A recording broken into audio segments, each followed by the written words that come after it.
Historic Union Station in downtown Denver, and we're a couple of stone's throws away from there, inside Coors Field on a very warm early evening. Game 3 of this 4-game set between the Rockies and the Houston Astros. And yesterday the Rockies could not hold an early lead, and Houston prevailed 4-3, so it's 1-1 so far in this 4-game set. Upstairs with Jeff Houston, I'm Drew Goodman. Welcome, everybody. And we begin this broadcast talking about offense or lack thereof for Colorado. They are 10 for their last 58 over 8 games with runners in scoring position. And it's amazing they're 500 club over those last 8. Well, I was talking to Jim Tracy about that today, and he was kind of marveling at the same thing because he says this offense is not click like you think it would be. And now you start to think, okay, you're about a third of the way into the season, if not a little bit more. You've shown flashes of where this offense can be, but then unfortunately it just kind of hits a brick wall, usually about the 4th or 5th inning, and that's exactly what happened in last night's ball game. You think back to last year with runners in scoring position, they were 8th in the National League. Right now, they're 11th. In average last year, they were 7th. This year, they're 11th. So they got some room to go, and they got a couple guys in the lineup that are not producing. We've talked about Todd Helton and also Brad Hopp. I mean, those two guys, you're counting on a lot of production from them, just not getting it done right now. Well, a little bit of a lineup shakeup today. We'll have that story in a few moments. But first, let's check in with Alana Rizzo downstairs. Alana? Thanks very much, guys. Just to echo what Jeff Houston was saying, Todd Helton and Brad Hopp are certainly being counted on by this Colorado Rockies team to get this offense going. Todd Helton won for his last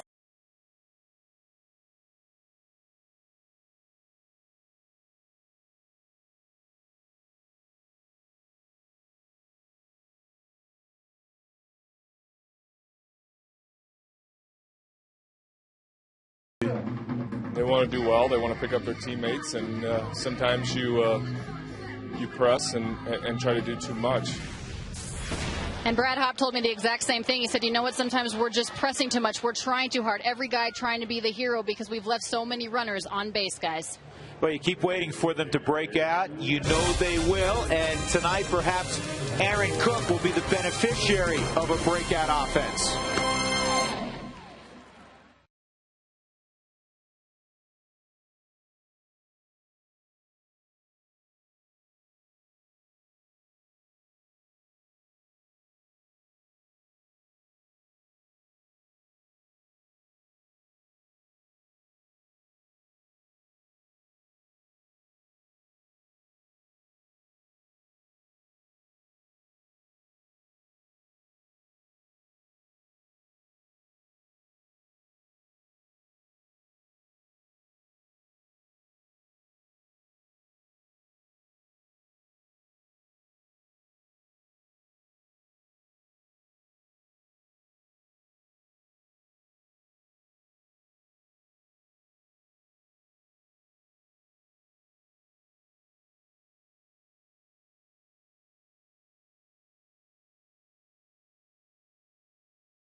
Astros getting set to go. And we continue on. Drew Goodman, Jeff Houston upstairs. Aaron Cook will take the baseball tonight for the Rockies against Felipe Paulino, who has one of the most misleading records in all of baseball. He's 1-7.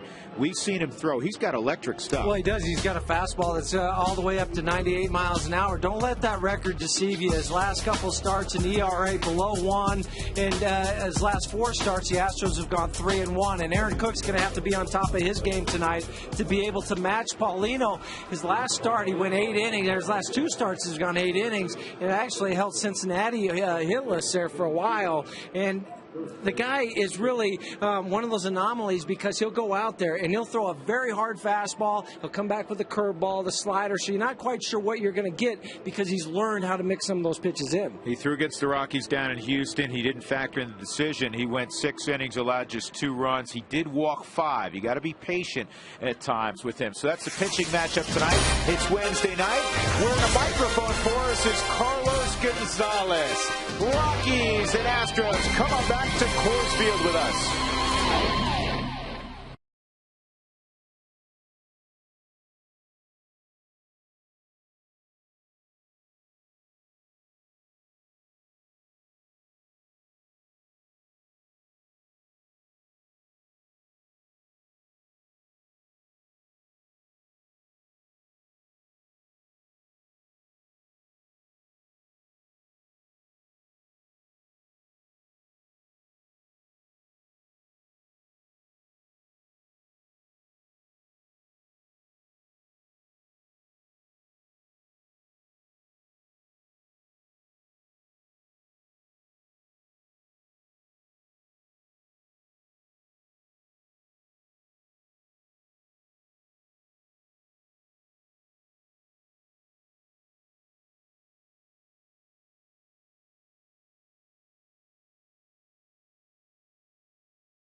Speeds that won't burn up your wallet.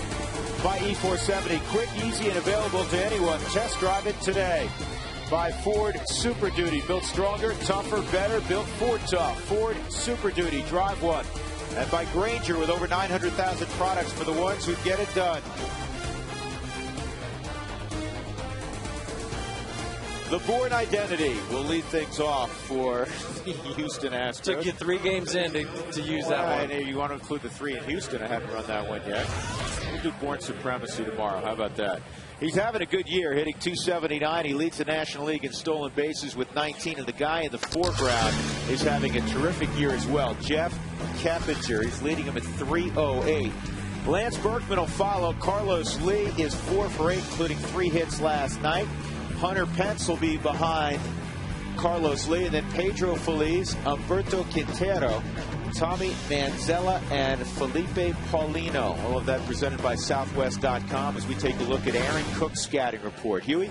He's got 2 fastballs. We're going to do a little different tonight. That 4-seam fastball will be 90 to 93, but then the sinking fastball, take a little bit off of it, have more depth on it to go with the curveball, which he used primarily in Arizona. Just couldn't get the feel of the sinker or the 4-seamer, and then just an occasional slider. He's got to be able to use that sinker, keep the ball down, to use those infielders, stay into the ball game just deeper. Cook's the all-time leader in starts for the Rockies at 208. And all-time leader in wins with 65. Here are the gloves behind him. Seth Smith in left. Cargo is in center field and mic'd up. Brad Hopp in right field. Ian Stewart, Troy Tulowitzki. Johnny Herrera is playing second tonight, giving Clint Barmas a day off. And Melvin Mora giving Todd Helton a day off. And, of course, Mora's swinging the bat very well.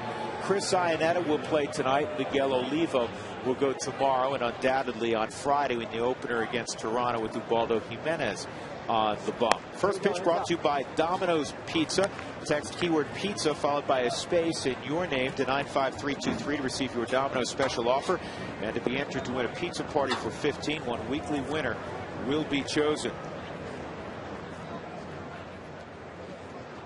Well, Aaron, as Jeff has described, has been, for whatever reason, much better here than out on the road. Though in his career, he's been better on the road than at Coors Field. Yeah, this year 2-0 with a 2.63 ERA at home, 0-3 with a 6.81 out on the road. And here's the most important factor. This is his 5th start at Coors Field this year. The Rockies have won his first 4 at home. First pitch missed to Michael Bourne. And there's the good sinker for a strike. Michael Bourne will surprise you every once in a while. I'm not going to hit a lot of home runs, but he's got a little pop in that bat.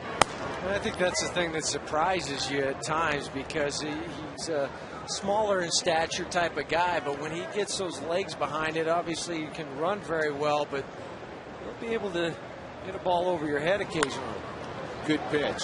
Popped up. Long run for Gonzalez and Smith. Look out. It's Cargo. Well, that's a similar area, Huey, to the other night when Smith and Gonzalez almost collided. Yeah, and the ball fell in, but it's all about communication. And you tell everybody who has priority. The center fielder has priority over everybody. Listen to him. I got it.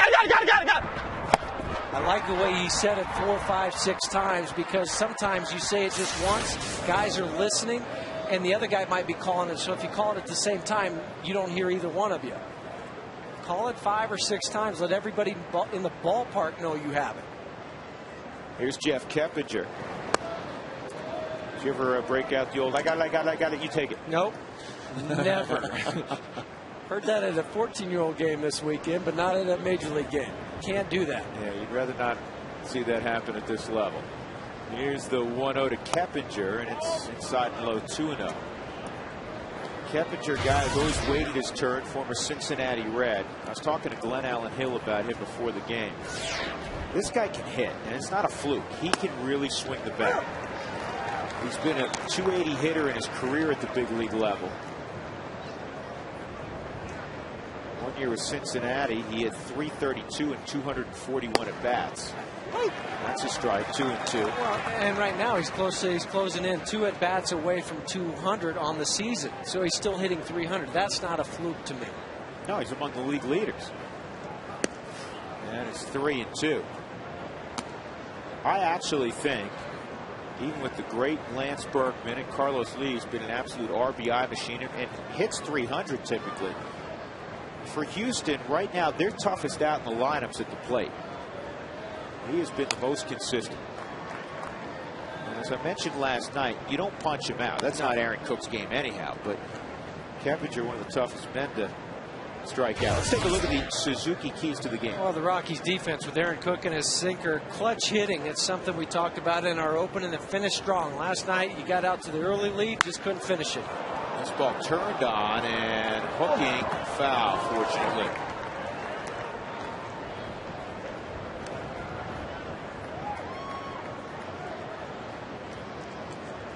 Keppinger's so compact at the plate. I think that's the thing that's allowed him to have a 10-game hitting streak. Average, it's 9th in the National League, but there's not a whole lot of extra movement that goes on. He'll bring that front foot a little bit close, and that's it.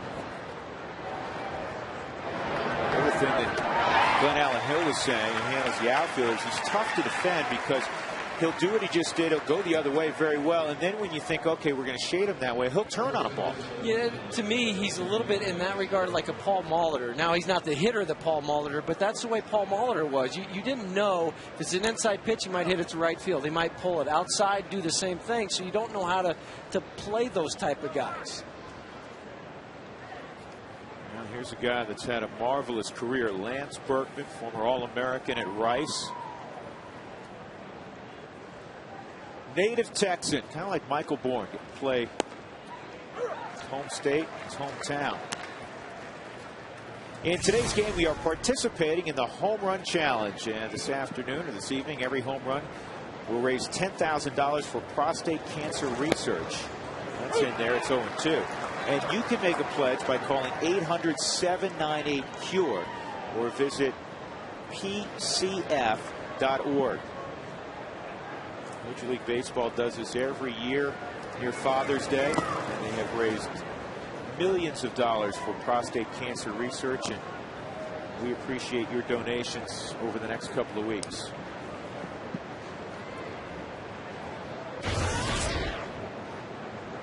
One and two on Berkman. His numbers have come up of late, particularly the RBIs.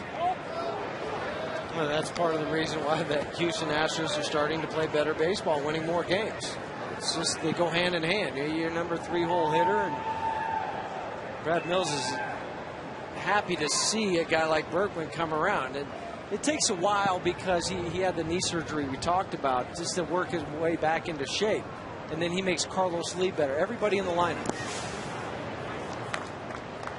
He has 13 ribbies, Jeff, in his last 10 ball games. And he's a guy that's not going to panic. And when the average is what he expects it to be, he has done so much in the back of the baseball card. That's says, hey, I know I'm going to get back to my numbers. And Aaron Cook, after being ahead 2 strikes, loses Berkman. Berkman had one of the biggest plays in the game last night in a most surprising way. He took off and stole second. That became huge because he was the difference in the game. He scored the winning run. Yeah, Rafael Betancourt just took that high leg kick, really didn't pay any attention to him, and Lance just took off and went and then scored on the Carlos Lee little blooper. Carlos Lee takes strike 1. And here's the steal you were talking about, Drew. And there's nothing Miguel Olivo could do because it took so long to deliver the ball at home. 2 stolen bases now on the season for Lance, and I don't think of him as a guy that you really have to worry about, but don't fall asleep.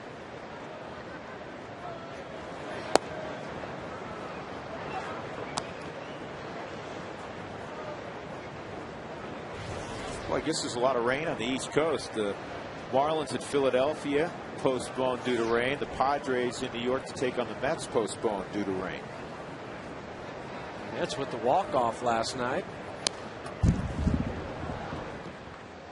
that was good news for the Rockies, because with the Rockies' loss, they didn't lose any ground in the division. They're 4.5 back because the Dodgers actually, because they won, moved a half game in front of the Padres. The Dodgers are 35-24. They've won 3 straight. Another 1-0 ball game. They still have another 4 games at home on this 14-game homestand. The Dodgers now have the best record in the National League. Here's the 1-2 outside, 2-2. 2 outs, 2 balls in the air against Aaron Cook here in the first inning, and then the walk to Lance Berkman. There's Hunter Pence. Hopefully we won't see him till the second inning.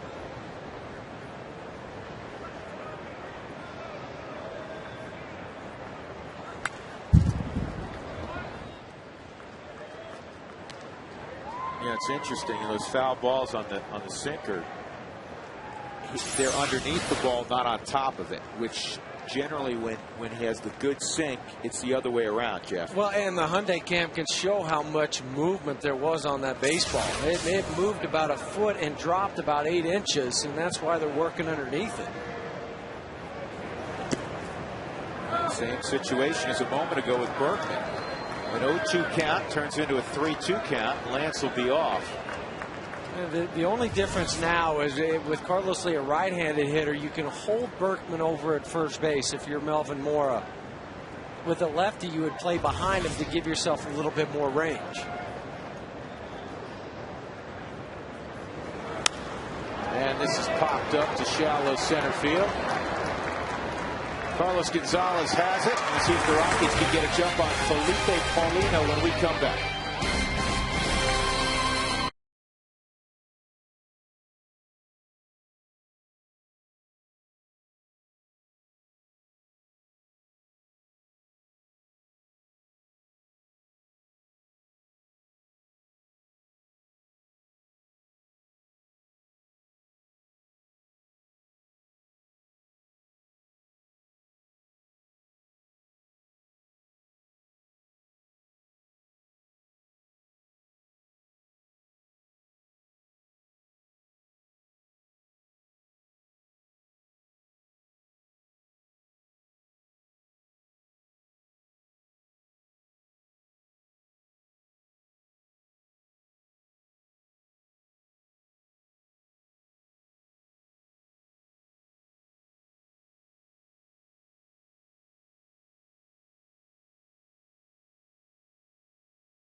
Batman and Robin, and you're Robin.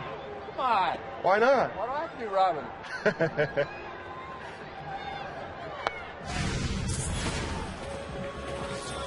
And there he is. A hero. All about Carlos's night. 2 for 5 yesterday. And Gonzalez will lead it off. Johnny Herrera to follow. I'll show you the lineup in a moment, but Felipe Paulino warmed up very quickly, and he's ready to go. He's got that good fastball, and first pitch swinging. It's a fly ball to left. Let's take a look at the rest of the Rockies lineup. Herrera will hit in the 2-hole, and if you're wondering why, they're going to slide Seth Smith, Jim Tracy does, down to an RBI spot in the 6-hole. Tulowitzki third, Brad Hott, Melvin Mora, who's been very hot. And then after Smith, you have Iannetta. They keep splitting up those lefties, so Stewart will hit 8th tonight, and then Aaron Cook. Well, with 3 lefties in the lineup, or in the bullpen for the Houston Astros, you have to split them up. Johnny Herrera looking for his first hit since being called to the big leagues for the first time since the 08 season. He only has 4 at-bats. Curveball missed. The league is hitting just .234 against Paulino. Further evidence that you can throw out the 1-7 record. This guy's not easy to hit. That ball on the line to right.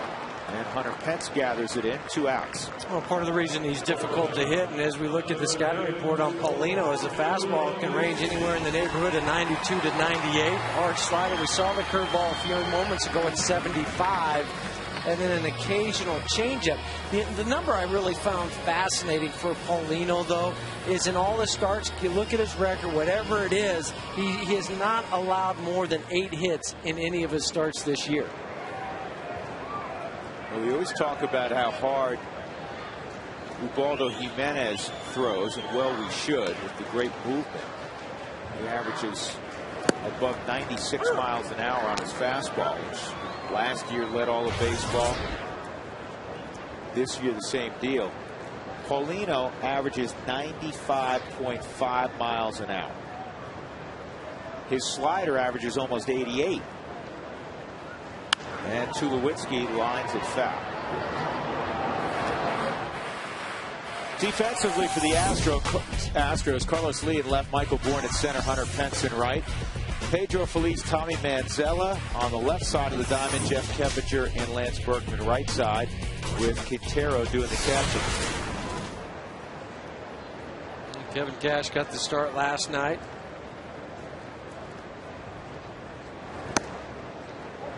That was 98. And the thing about it, too, is you really have to slow the pace down a little bit, and that's what Troy's trying to do right now, because Paulino will get the ball, and he doesn't walk around. He's right back out on the mound, so you got to try to throw him off his rhythm.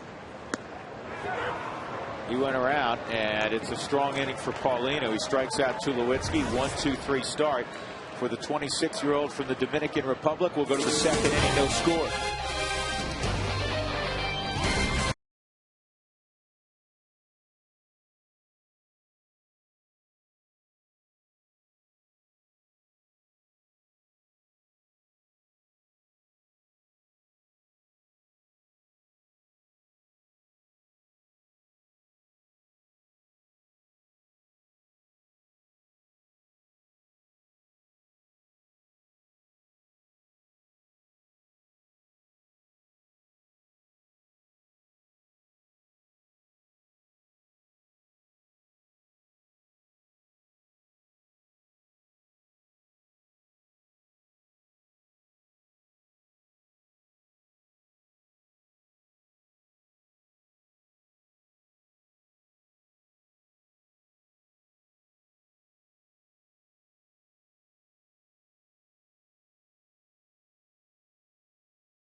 Catch it right here on FSN.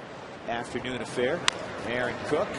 First pitch. Hunter Pence bounces to Stewart and one out. Let's get it down now to Alana Rizzo for tonight's great Colorado Payback sideline report. Alana. All right, guys, thanks very much. Brad Mills was a 17th round pick in 1979, but what's interesting is every single one of his current coaches that was draft eligible at the time was a first round pick. First base coach Bobby Meacham, 8th overall in 81. Their pitching coach Brad Arnsberg, 1983. Their hitting coach, Sean Berry, 1986, the 9th overall pick. Dave Clark, their third base coach, 1983, 2 picks after Brad Arnsberg at the 11th overall pick. And then, of course, their bullpen coach, we all know and love, Jamie Quirk, 1972, 18th overall pick. For the Rockies, Richie Dower, our lone first rounder, guys, 24th overall in 1974. All right, Alana, thank you for that. 2 ground balls. You got to like it. Pence and Feliz retired, and that'll bring up Quintero. The first one, with 3 pitches, too. That's what you're looking for from Aaron Cook. Quick outs, get the ground balls, get that sinker working.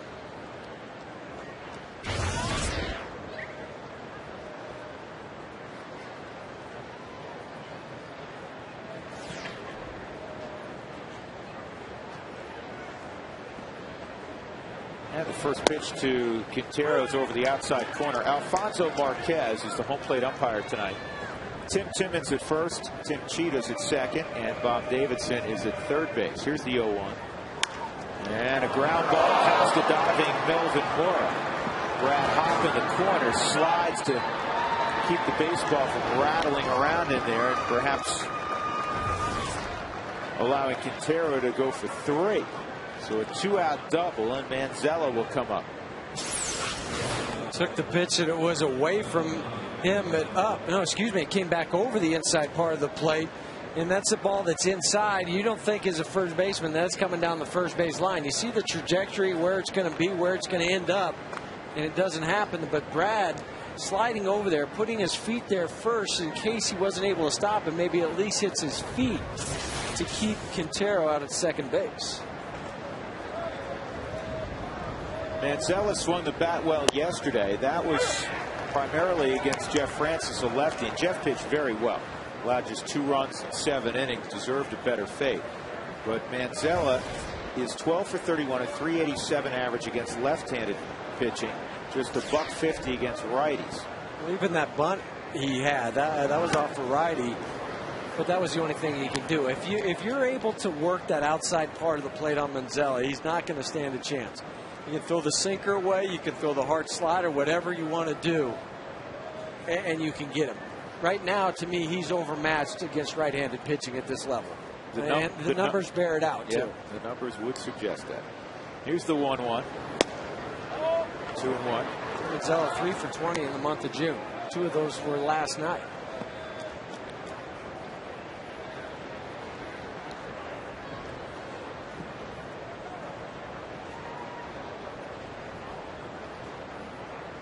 Right over in this area, right out there.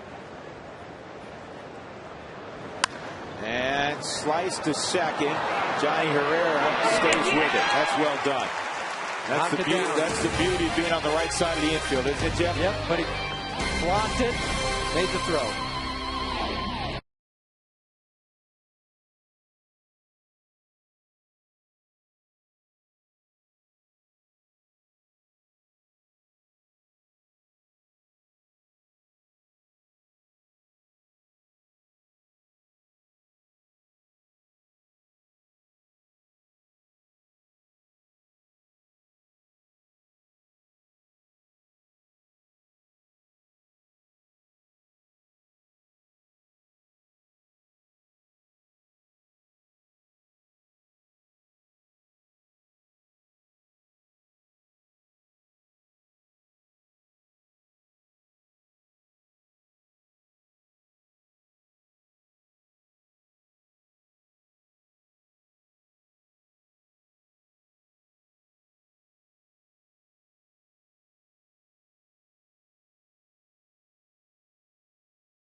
I got it. Come on, Hopper.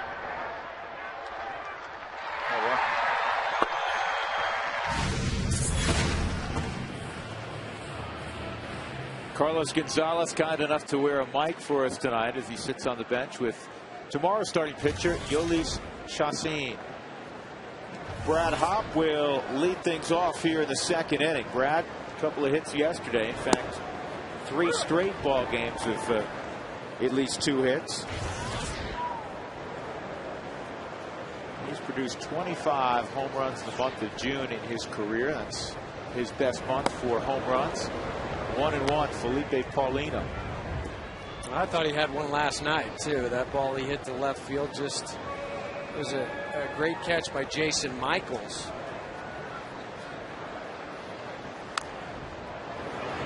Well, late in the ball game after that, because that was pretty late, Jason Giambi gave one a ride in that direction. And Michaels said afterward, he said, I think the wind's changed because Brad hit his ball pretty well. He said, I thought Giambi hit it even better, and it didn't go quite as far. Well, Lance Berkman said as much, too, that he thought that Giambi hit his better. This ball was hit to center field pretty well. Bourne will go back and have a play. That'll bring up Melvin Mora. Let's take a look at our Geico quote of the day. Now we were talking about Jamie Quirk a moment ago. George Brett, his good friend, former roommate, said he looks like a greyhound, but he runs like a bus. Our Geico quote of the day. Jamie does. I mean, Jamie's 6'4". Still keeps himself in great shape. Yes, he does. Here's a catcher. Most catchers Miguel Olivo aside. Russell Martin aside. Don't run particularly well. Jamie Quirk was an outstanding high school quarterback. Mora fouls his back. 2-strike count. He was going to go play quarterback at Notre Dame, but decided to sign, as Alana told you, is a very high pick.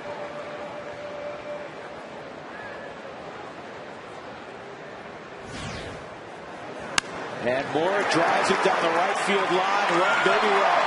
Off to the corner.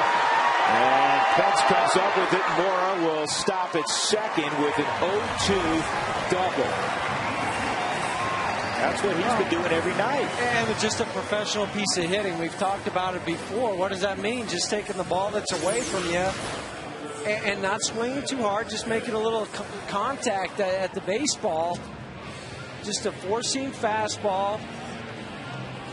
Got in on him a little bit from Paulino, but Melvin Mora just sticks his bat out there and just kind of serves it over to right, but there's enough speed on the pitch that he's able to hit it past Hunter Pence in right field. Come on, get 3.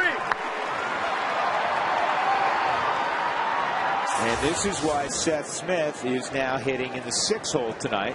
Rocky's trying to get offense, as you well know. A little shake up in the lineup. And Smith hitting in the 6-hole tonight. How about Mora? 9 for his last 18 at the plate. And Smith is behind 0-2. Well, and that's why Jim Tracy's trying to get him some regular at-bats, too. Last night it was at third base and filling in for Ian Stewart. Tonight it's over at first base for Todd Helton. Get that hot bat in there. And though he's played as a fill-in some first base once the game's underway, tonight's his first ever start at first base in his career.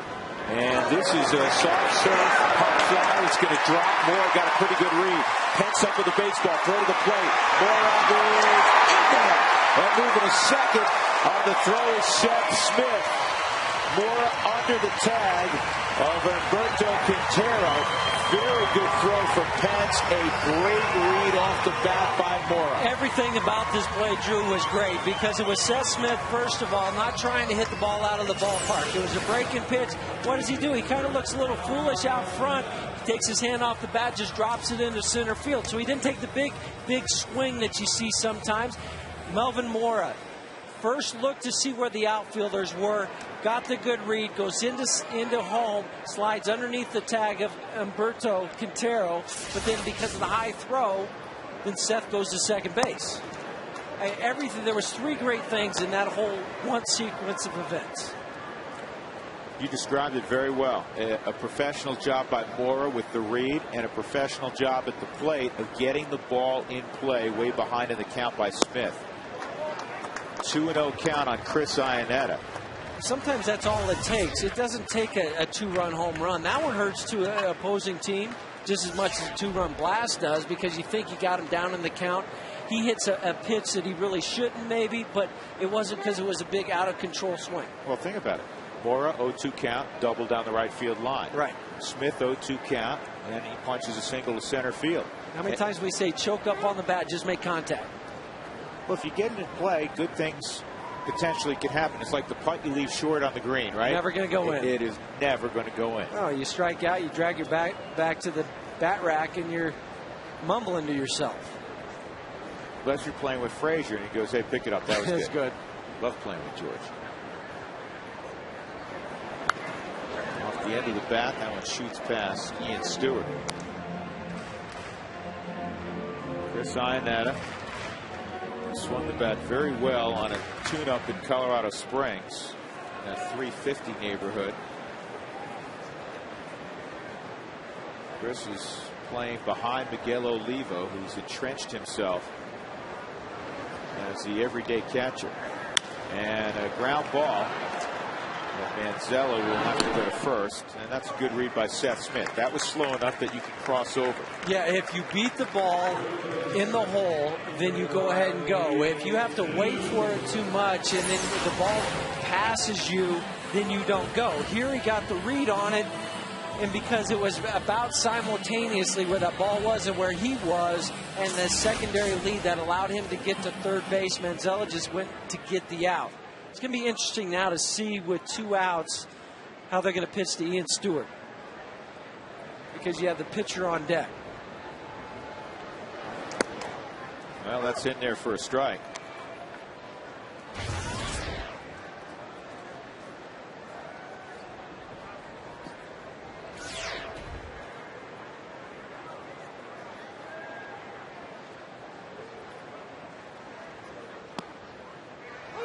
And that's a strike as well. It's 0-2.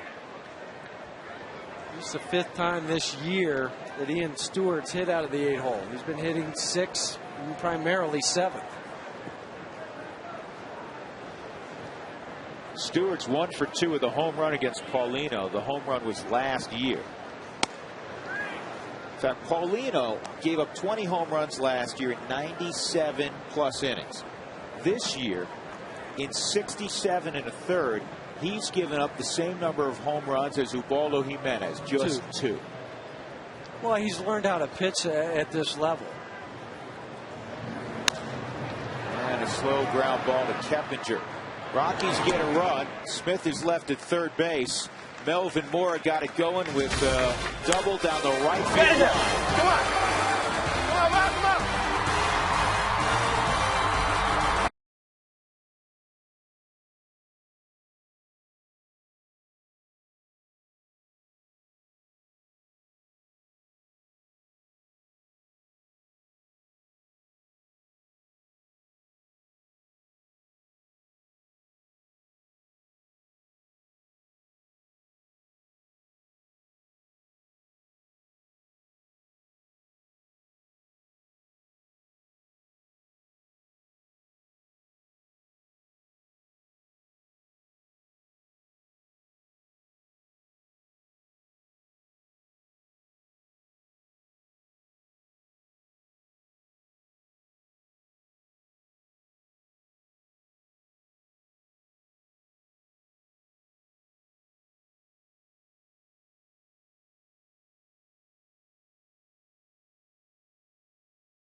Test drive it today.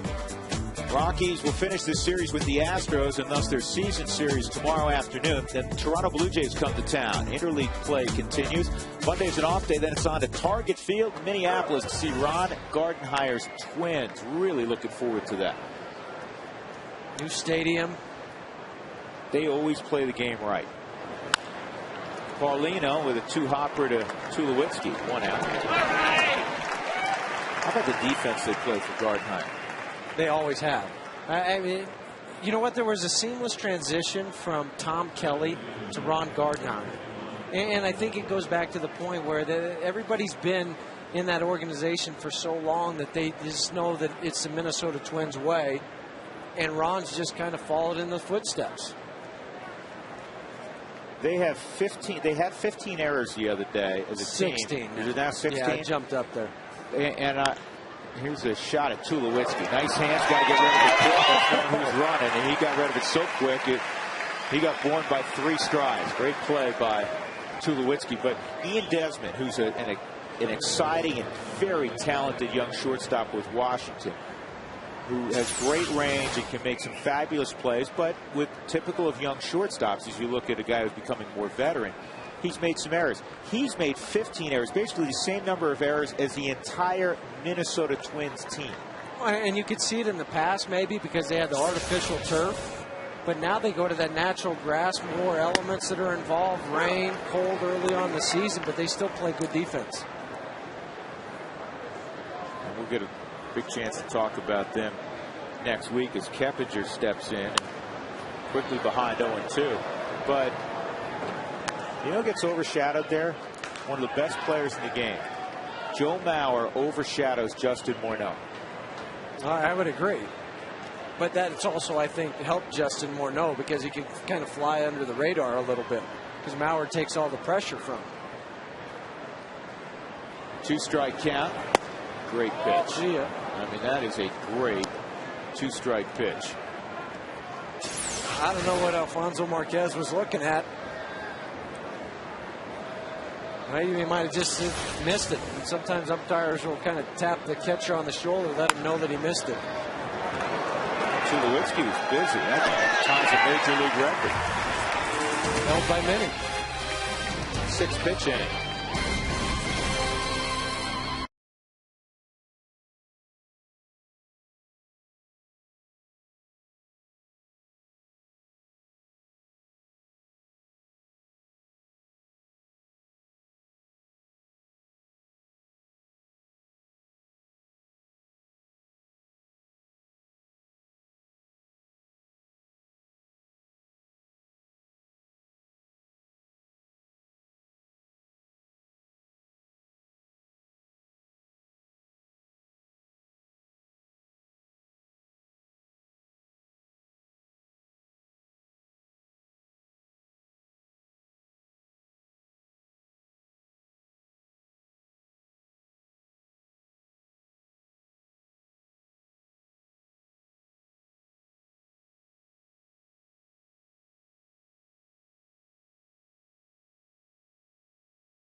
Fun fact, that's Jason Jennings' most memorable pitching debut in Rockies history. August 23rd, 2001. Jennings throws a complete game shutout of the Mets and hits a home run. Became the first pitcher in big league history to throw a complete game shutout and hit a home run in his debut. I remember that well. Went Little League. He went Little League. Of course, he was a great hitter at Baylor. Aaron Cook's pretty good hitter. 1-2 count.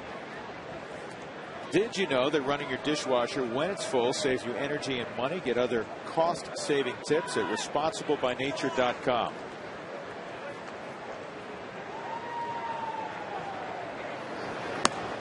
Paulino reared back and missed with a 96-mile-an-hour heater. Paulino was 3-11 last year. He's 1-7 this year. But he does not get much run support. That's his second strikeout of the ball game. It takes us to our Breaks Plus Take a Break poll of the game, and it has to do with debuts. Jennings had an unbelievable debut back in 01 with the Rockies. Steven Strasburg had a pretty fair one yesterday. 14 punch-outs, no walks, 7 innings of work as Washington beat Pittsburgh 5-2. This is going to be an interesting one. Yeah. It is. Rocks 1 for Jennings. Rocks 2 for Strasburg. Carlos Gonzalez takes a look. Ball 1. Here's a closer look at their lines. And Jennings went the distance. Strasburg very efficient. Was it 91 pitches through 7 innings.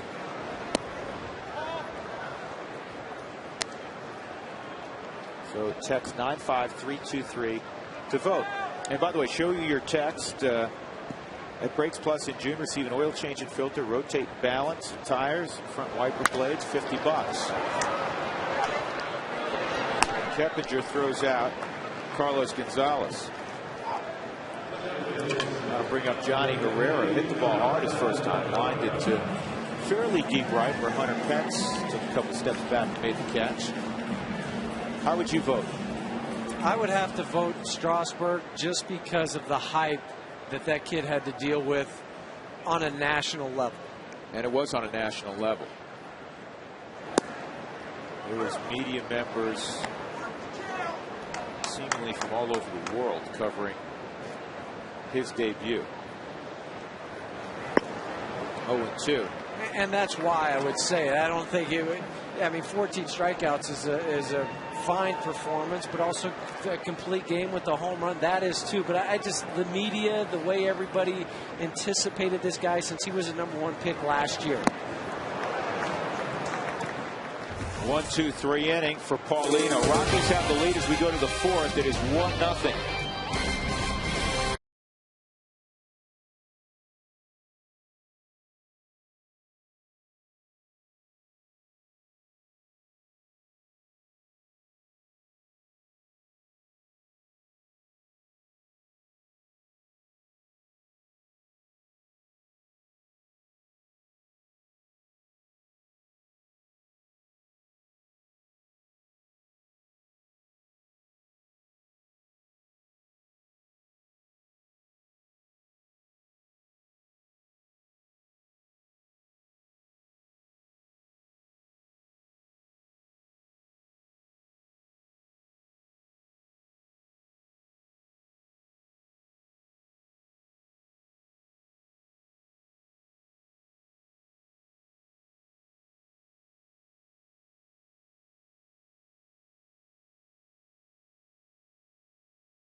Very much. Brad Mills was part of one of baseball's greatest records as he became the victim of Nolan Ryan's 3,509th strikeout, breaking Walter Johnson's all-time record for the major leagues. Of course, Nolan Ryan went on to get 5,714 strikeouts, obviously first by a long shot. And Huey, I know something that you have something else to talk about in terms of a piece of history with the Astros and Nolan Ryan. Yeah, Brad Orangeburg, the pitching coach for the Houston Astros, he was also involved in a Nolan Ryan record. He saved Nolan Ryan's 300th win. It's a pretty nice little achievement. Wasn't hit hard, just hit in the right place by Lance Berkman, a leadoff single. First time that Houston has had the leadoff man on against Aaron Cook. Berkman's been aboard twice in the game. That'll bring up Carlos Lee.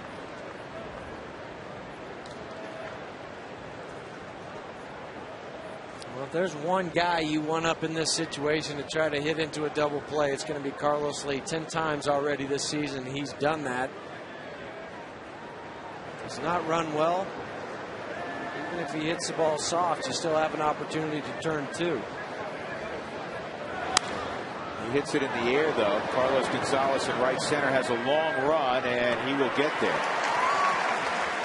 So if we had Brad Hawk mic'd up, Brad would say, "Little pony, you got it."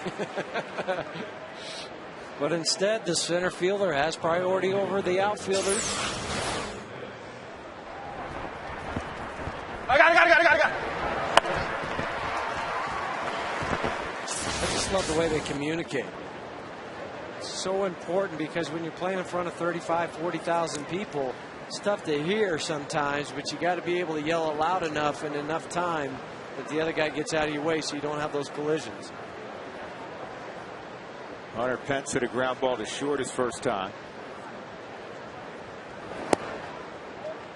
Takes a ball.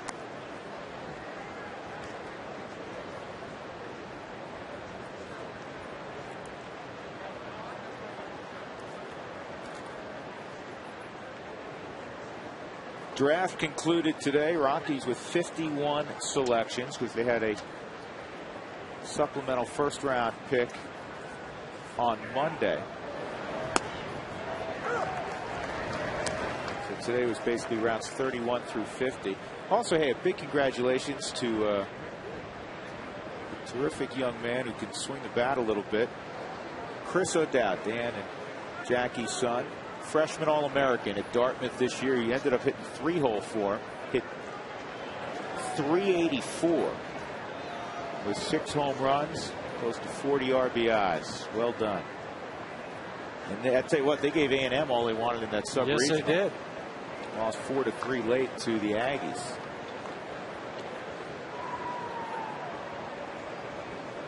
Chris, switch hitting catcher. Regis High School. Yeah.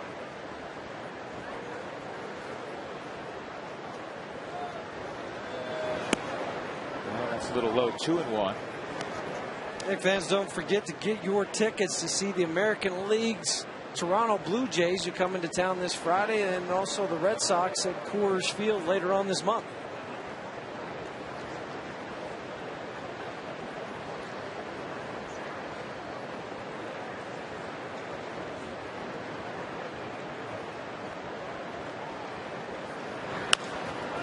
This is slowly hit. One play, that's first. And Stewart elected to go with his bare hand, and he pulled it off.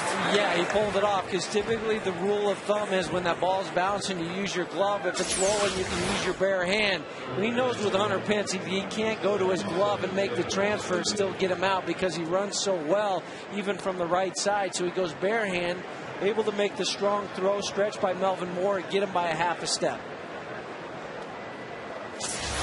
A little conversation on signs and how to pitch to Pedro Feliz. Feliz had a 9-game hitting streak going into last night's ball game. He was held hitless.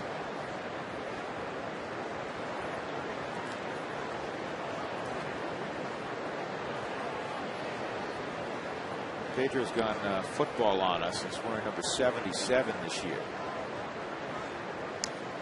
We were 7 in the past with the Giants and the Bills. That's a Aaron Cook.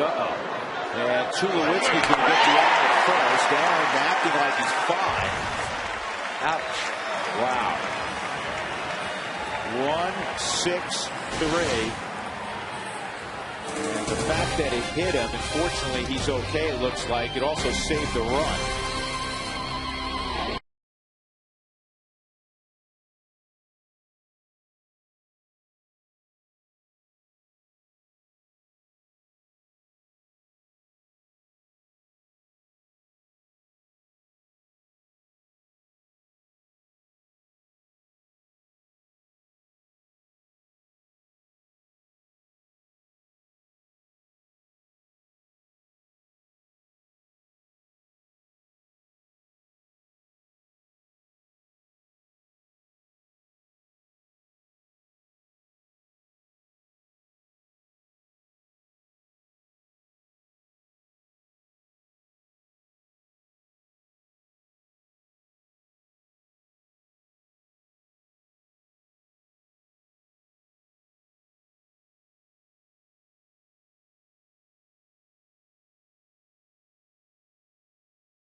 Absolutely smokes this ball. It looks like, Jeff, it's hard to tell. We slowed it down a couple times. Yeah, it got him in the back of the tricep area or the back of the shoulder.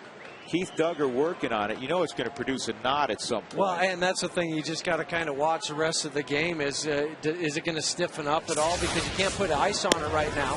You have to wait until he's out of the ball game. But that's something that Keith Duggar will have to monitor the rest of the game. Well, we have a very special guest in the booth. Former Boston Globe writer Larry Ty has joined us, and he wrote a book a while ago that's just reached paperback. We're going to show it to you. I feel like we're doing Oprah here. Tulowitzki fouls it off. Satchel, the life and times of an American legend. And Satchel Paige is one of the legendary figures in the game of baseball. And this is a little different twist, Larry, in that I just read some of the excerpts. And this talks about a time in Denver where he actually, back in the 30s, where it was unheard of, played basically one of the first interracial baseball games at a very high level. He did. He showed that the sky wouldn't fall and that Negro League ball players like him were every bit as good as the best of the major leaguers. And interracial baseball didn't start with Jackie Robinson in '45. It started with Satchel Paige in Denver, Colorado, in terms of the kinds of things he was doing as early as 1934. So, Larry, what made you decide to write a book about Satchel Paige? I grew up with a dad who took me to Red Sox games perpetually, and every time we'd see a great pitcher, the touchstone would be he's good, but he's not as good as Satchel Paige.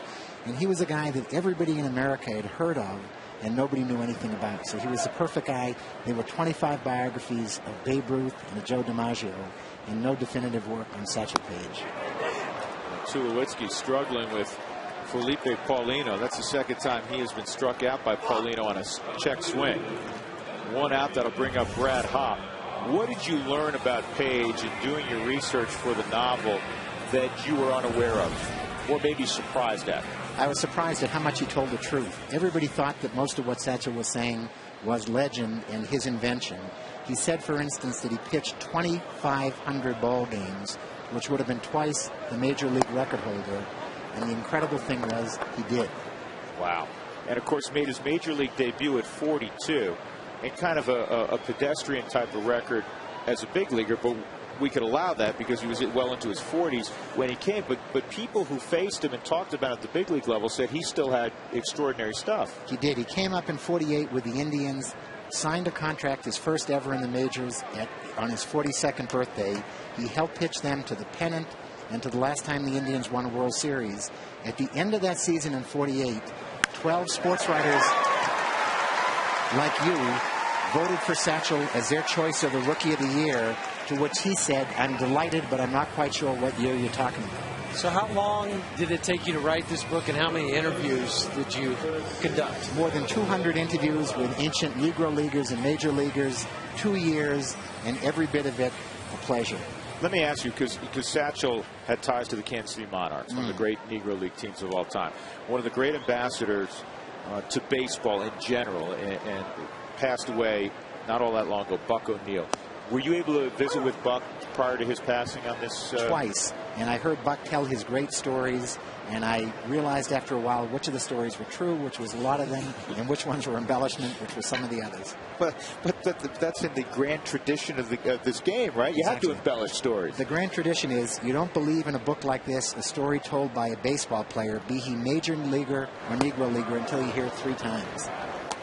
There you go. We were talking about Ricky Henderson, telling some Ricky Henderson stories before the ball game. 2-strike count on Melvin Mora with Brad Hopp at first, 1 out. The Rockies up 1-0. Mora has Paulino exactly where he wants him. That's where he had him last time. Yeah, and lined a double down the right field line.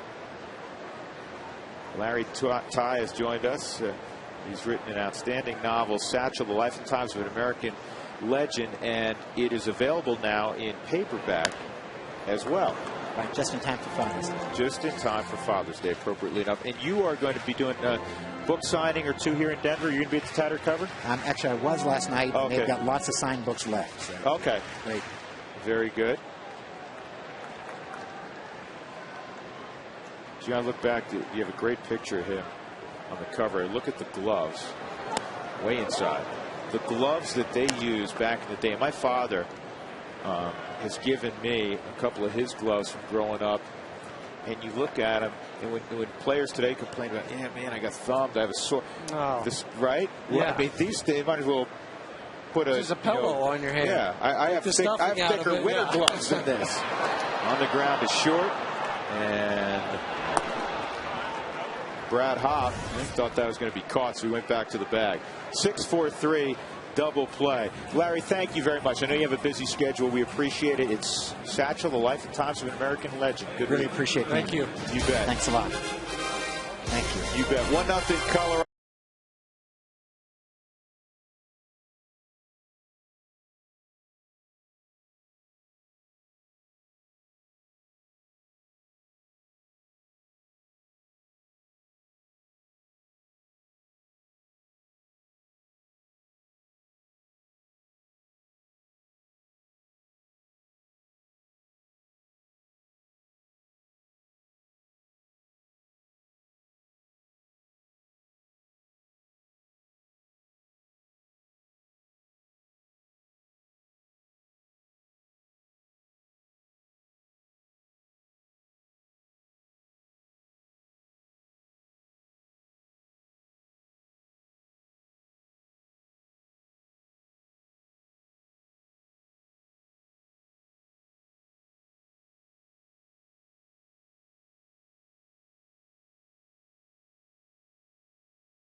He walked Lance Berkman, so 3 base runners. And the one guy who has an extra base hits at the plate right now, Alberto Quintero. Inside ball 1.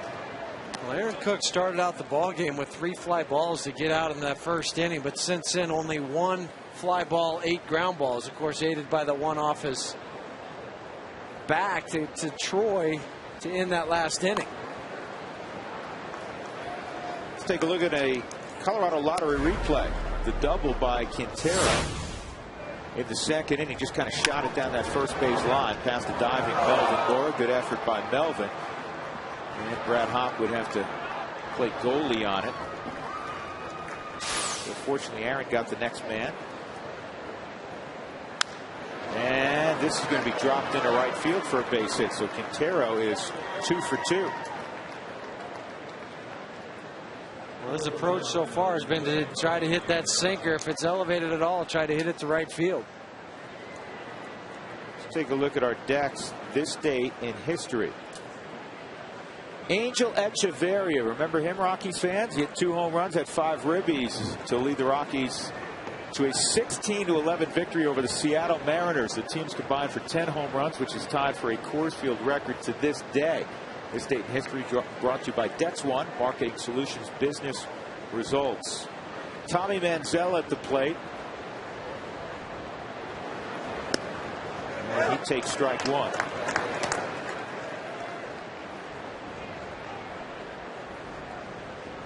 Tonight is game number 59 for the Rockies.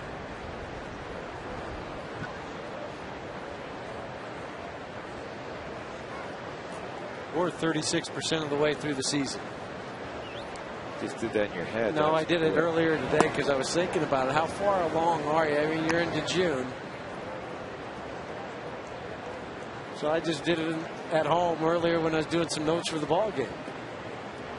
I just didn't know I'd have a chance to throw it out there. You know, one thing you learn in baseball is you never panic because of the length of the season. But Jim Tracy was very candid before the ball game today. And he said, I'm not going to lie to you. That's not what I do. This is going to squeak through the right side. And now there are 2 on. And Paulino will be in a bunting situation to finish the Jim Tracy thought. He said, am I concerned right now about the offense? He said, I would be lying to you if I said I wasn't. And he said, I'm not about to start lying right now at this stage of my life. Well, it does start to concern you a little bit because, as I just mentioned, you're a third of the way through the season. You've got guys that aren't performing up to where you thought they would coming out of spring training, where history suggests that they would, and you keep waiting for it. Well, you wait too much longer, you start to lose games like you lost last night that come back to still eat at you even today.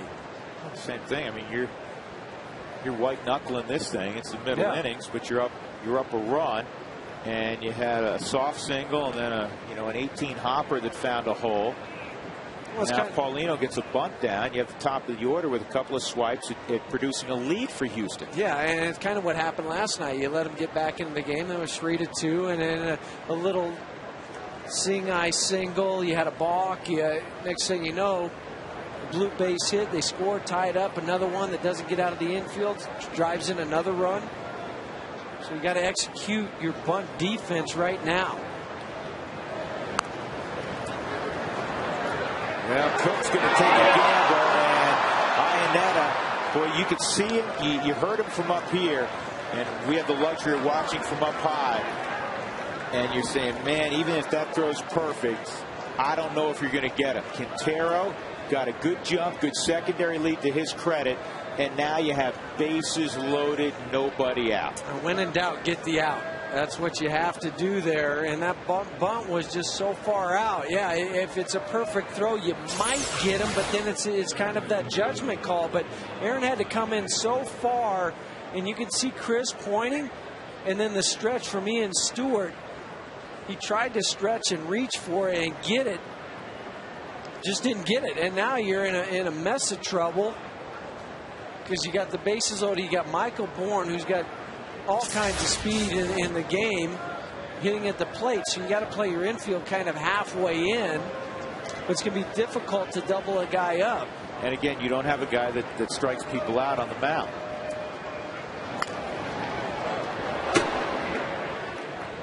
What you have to hope is that he hits something hard at a corner or a comebacker. Because then you could go 1, 2, 3, try to get him out that way. Michael Bourne on the season 0 for 4 with the bases loaded. Houston just hitting 175 as a team that way. But it's interesting, isn't it, how the Rockies are playing their middle infield defense, and to me this speaks volumes about where the offense is. Yeah, and how many runs you think you're going to be able to score tonight, because you don't want to completely concede the run at third base. You don't want to play all the way in with Michael Bourne. He hits a 15 hopper that gets by a couple guys because the range isn't as big, so you play him at the halfway depth. Hopefully the ball's hit hard, that you're able to come home and get at least the lead runner that way. But then you got Keppinger, one of their hottest hitters, coming on next. Boy, Alfonso Marquez did everything but pump his right arm there. It looked like he wanted to. Well, and that's why he had to just hold up the 1-1 sign, because Aaron Cook thought it was a strike.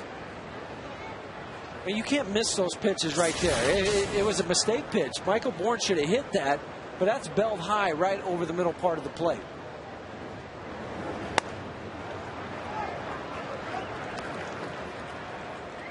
Two and one.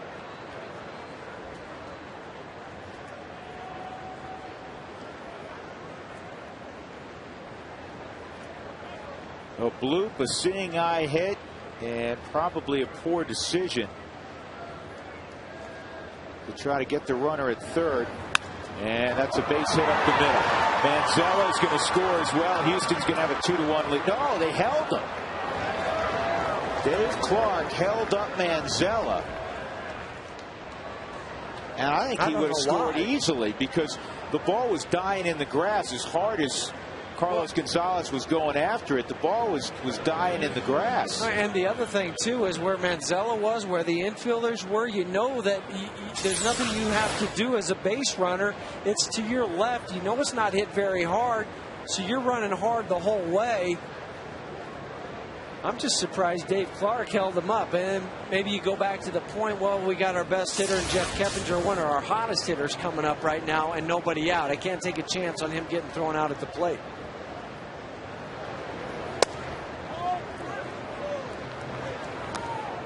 And inside 1-0. The Rockies now drop the middle of their infield defense back. Stewart's 2 steps or so behind the bag at third.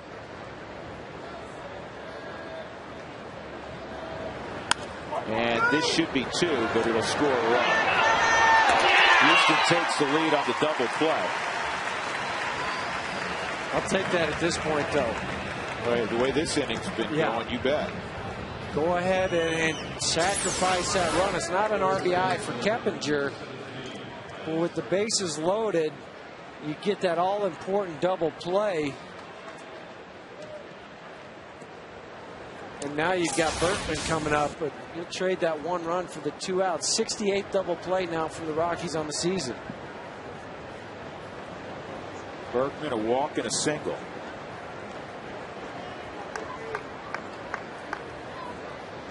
Runner at third, and it's fouled off.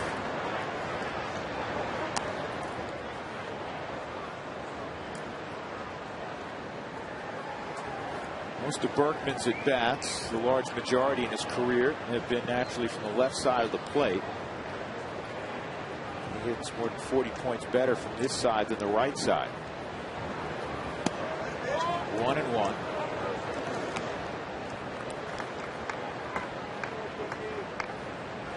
Berkman has 6 seasons of 100+ RBIs.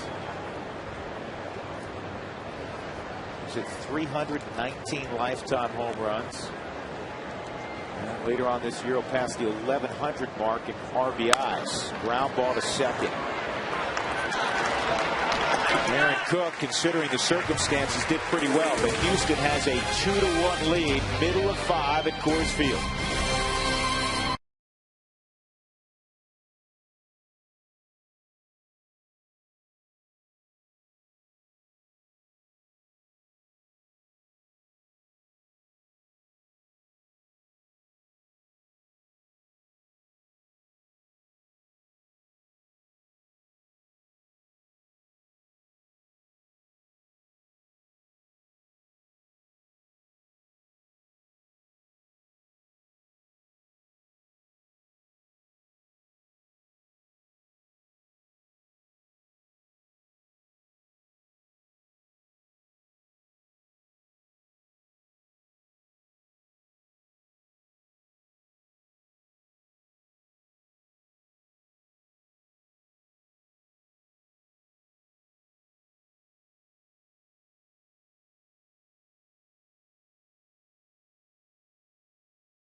AT&T, a better 3G experience. By Brakes Plus, a whole lot more. By Dex One, marketing solutions, business results. And by Yokohama Tire, technology drives better tires. Gorgeous sunset tonight. Closing in on the longest day of the year, June the 21st, I believe. 12 days away. Aaron Cook and the Rockies trailing 2-1. Seth Smith, who drove in the Rockies' only run with a single in the second inning, will lead it off against Paulino, and the fastball's hot. Paulino very economical with his pitches so far. 50 pitches, 36 for strikes.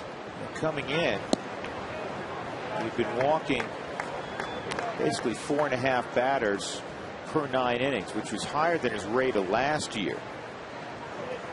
He walked 5 Rockies in 6 innings down at Minute Maid, but nobody tonight. Go along with 3 strikeouts, 3 flyouts, 6 ground ball outs.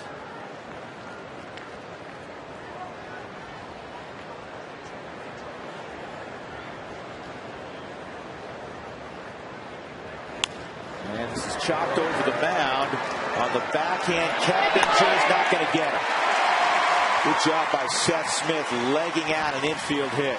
Just seeing the way the defense was aligned prior to that pitch, I was surprised that Paulino didn't try to jump up and get that.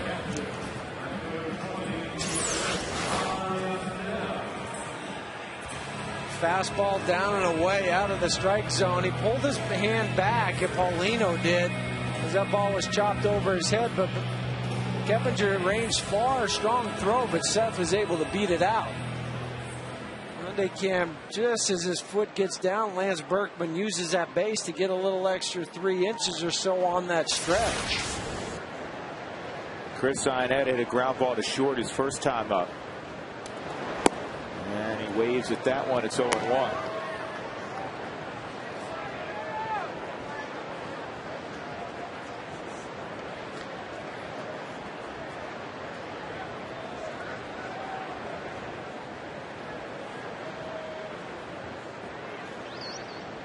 Felipe Paulino has gone 8 innings in each of his last 2 starts. Got his first victory of the season in his last outing. Beat the Cubs 3-1. He's a 1.61 ERA over his last 4 ball games. He has the worst run support in baseball. That's why his record is 1-7. Yeah, and over those last 4, he's just 1-1. And Ionetta's in a hole 0-2. Ian Stewart is on deck. If that windshield's cracked from winter driving, repair it at Safelite Elite Auto Glass. You can call them at 303-287-5000. Go online at safelite.com.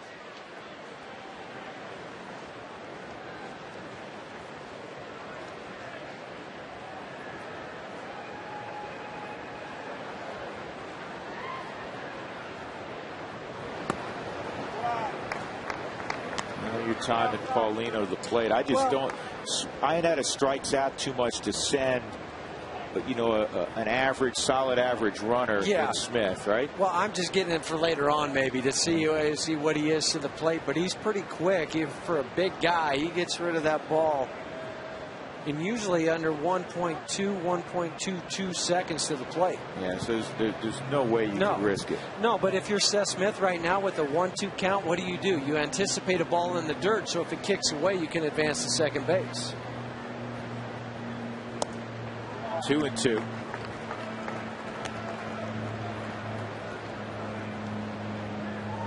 Yeah, with the leadoff runner on, if nothing happens, I want to make sure I at least get Aaron Cook up to bat this inning. And that's kind of your plan. If you don't score, you want to make sure that he at least gets there, so you flip the lineup over so you can start the 6th inning.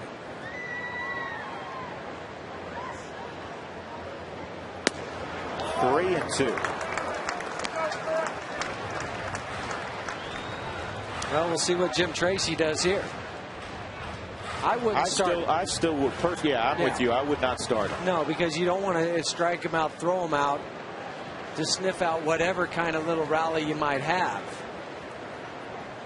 But if you start him, then you possibly stay out of the double play. Those are the kind of options that Jim's going to go with. He got a huge jump, ball 4.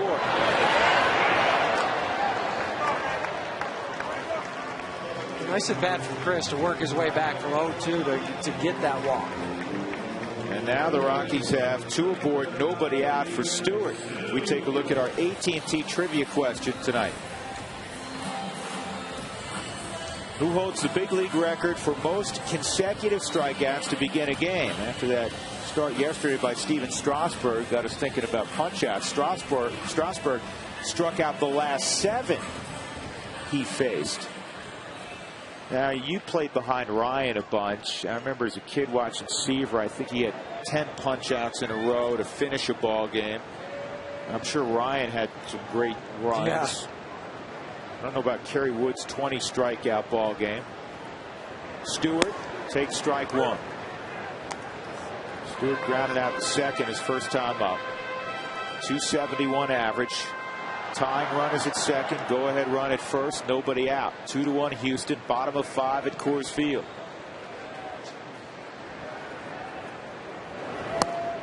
Rockies lost 2 of 3 to Arizona. Team,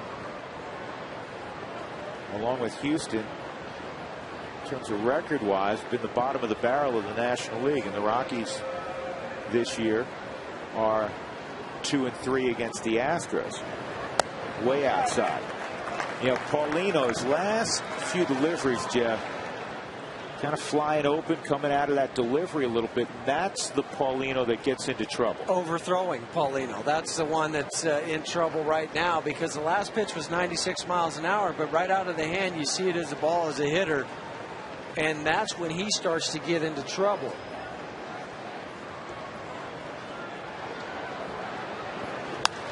And this is popped up right around the pitcher's mouth.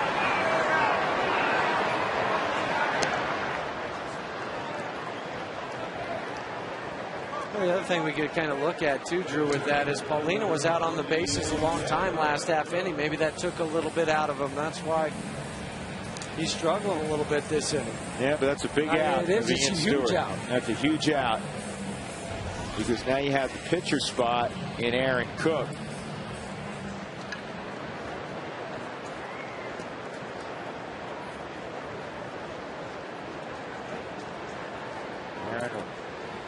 Aaron, I assume we'll be bunting here. Berkman's just charging hard over at first base. Bunted towards third. Snap throw to second, and they got him picked off. Seth Smith picked off by Quintero, and now there are 2 outs. And that strategy's out the window. The Cardinals saying, you know, as a base runner at second base, if they don't bunt the ball, they're going to throw down. And Seth just got too far off and tried to come back. It just can't happen. And this promising inning, not looking so promising anymore. 1-1.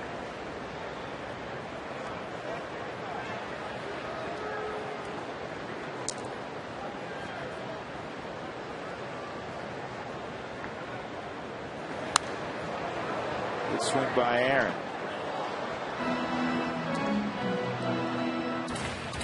Your margin for error is a lot slimmer when you're not scoring a lot of runs, not swinging the bat well.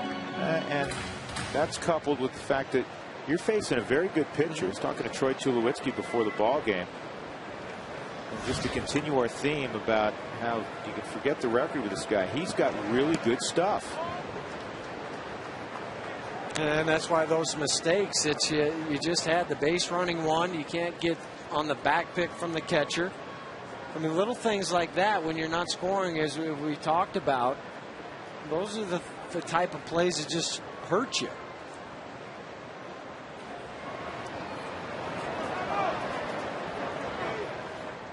That's a good decision by Iannetta. Yeah. I know you read the dirt ball and stuff, but he cannot afford to get thrown out. And then next inning, you're starting 9-1-2.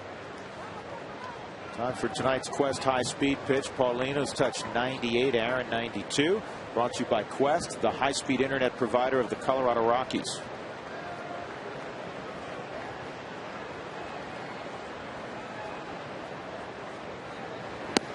And that's strike 3.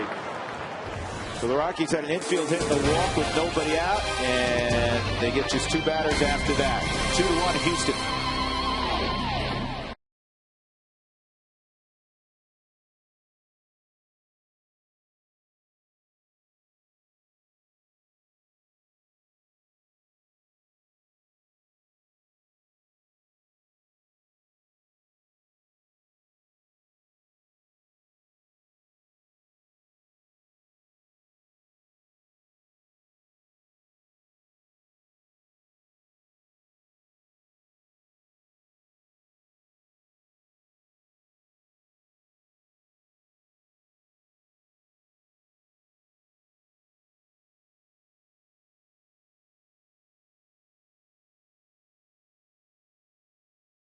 Dugout.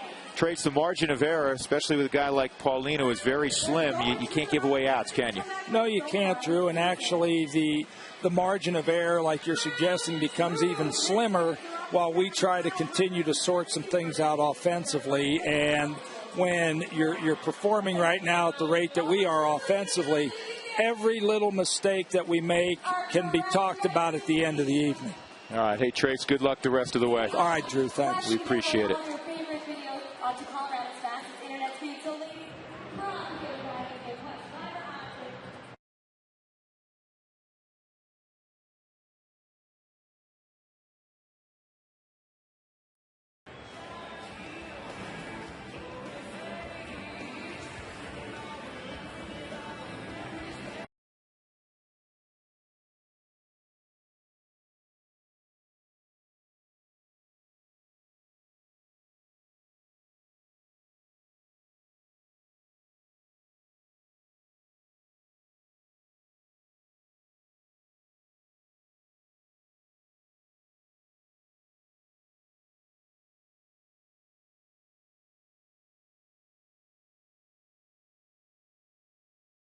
On the score, the Astros ahead of the Rockies, and as we do on every Wednesday, Jim Tracy's very kind enough to join us down in the Rockies dugout.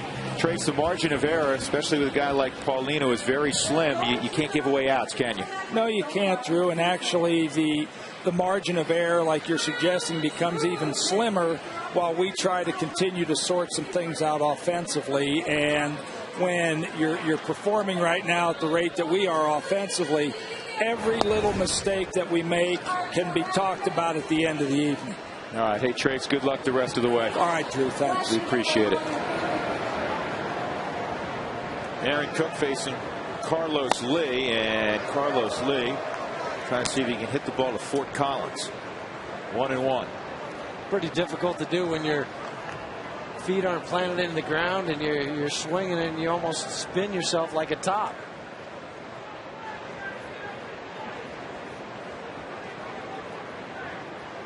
Here's the 1-1 slider, 2-1. 5 hits for the Astros, 4 hits for the Rockies.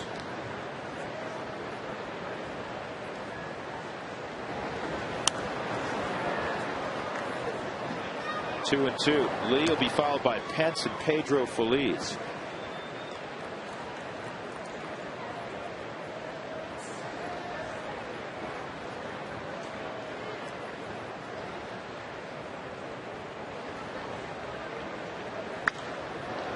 Center field pretty well struck. Carlos Gonzalez on the move. Got it. And we go downstairs again. Check in with Alana Rizzo. Alana? All right, guys, it's time for Rockies fans to rock the vote. Shortstop Troy Tulowitzki is still in third place among NL shortstops in the All-Star voting behind Hanley Ramirez and Jimmy Rollins. Rockies fans, you can vote up to 25 times on ColoradoRockies.com or simply come to Coors Field, punch Tulo's name, stick it in the box, and send him to Anaheim, guys. Or that guy as well, Carlos Gonzalez, Miguel Olivo. See, I'm not a big one on just stuff the ballot box for the home team. I mean, I think you ought to look at it objectively. If teams like Albert Pujols, you probably should go at first base. Yes, indeed. Not Jimmy Rollins, though. Yeah, but Jimmy Rollins has a ton of votes from all the Philadelphia faithful, and Jimmy Rollins has played 2 weeks of baseball this year. Right. Love Jimmy Rollins, but Troy Tulowitzki deserves to be there. At least so far. I mean, there's, you know, it's still fairly early in June. Troy among the hitting leaders in the National League. Defensively, he's played the best shortstop of anybody statistically. 3-0 on Pence.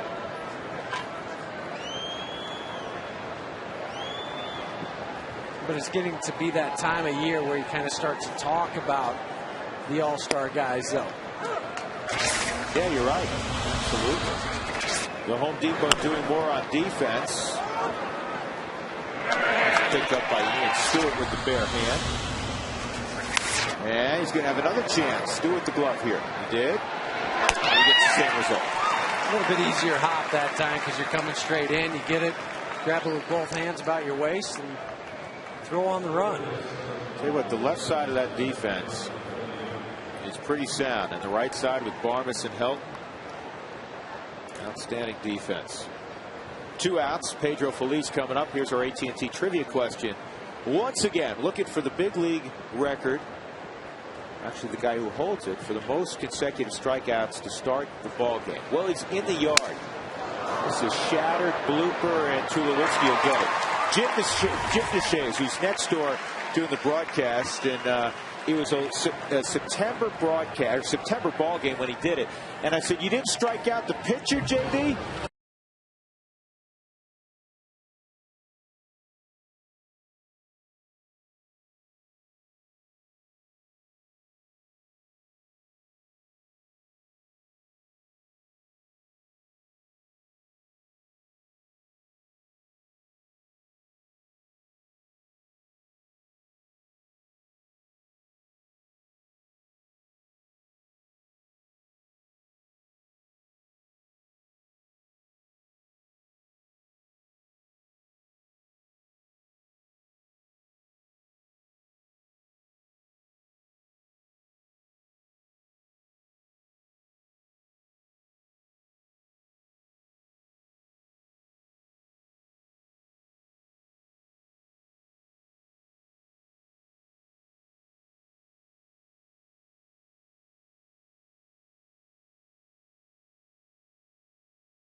Come on, guys. Come on now. Come on, man. Come on.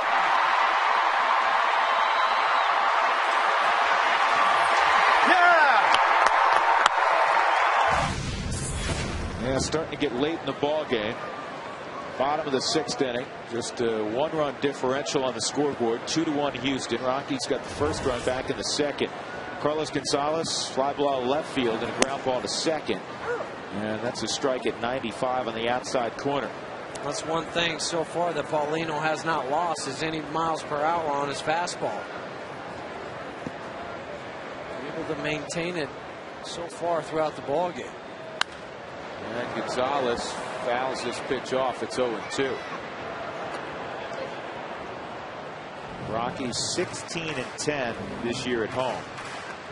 And they'll be home for the better part of the next 2.5 weeks. Chill out this summer with a $1 frozen Coke or a $1 frozen cherry drink from Burger King. $1 frozen drinks, limited time only. This ball line to left, and it is a stone-cold grab by Carlos Lee. And Carlos Gonzalez gave him the stare down as he rounded first base. This ball was hit on the line. It could not be hit any harder than when Carlos hit it that way. Carlos Lee reached up at the last second. Hyundai Cam will show you the snow cone. Kind of tried to pop out of that glove. He wasn't even sure he had it until they went back to squeeze it again. Honestly, it's one of the hardest hit balls the Rockies have had against Paulino. Mora had the line double down the right field line. Smith's single was a bloop. Johnny Herrera with a 2-0 count. And then Smith's other hit was an infield hit. And the only other Rockies base runner, well, Brad Hopp had a sharp single left, and there was a walk. So you get the picture. Right. And when you're trying to add up how many hard hit balls there have been in 6 innings, and you can count them all on one hand, or in about 2 or 3 fingers. Yeah, not good.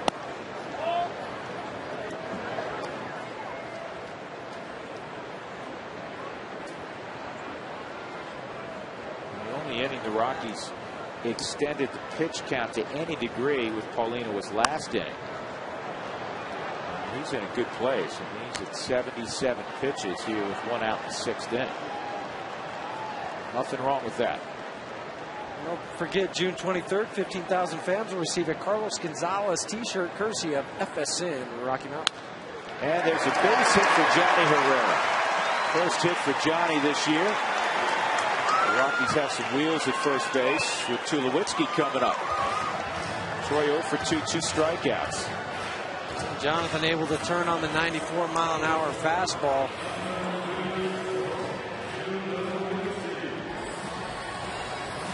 Let's take a look at the Amica hit zone on Troy. Remind everybody that Amica is donating $10 to the Boys and Girls Club for every hit the Rockies produce this season. He likes the ball up. He always has. There's a lot of red on that hit zone. Pretty good move. Quick feet. I was a little shocked at how quick Paulino was able to move and make that throw over there. Right-handers especially have to be able to rotate their feet to get that throw over there, and that was very, very quick.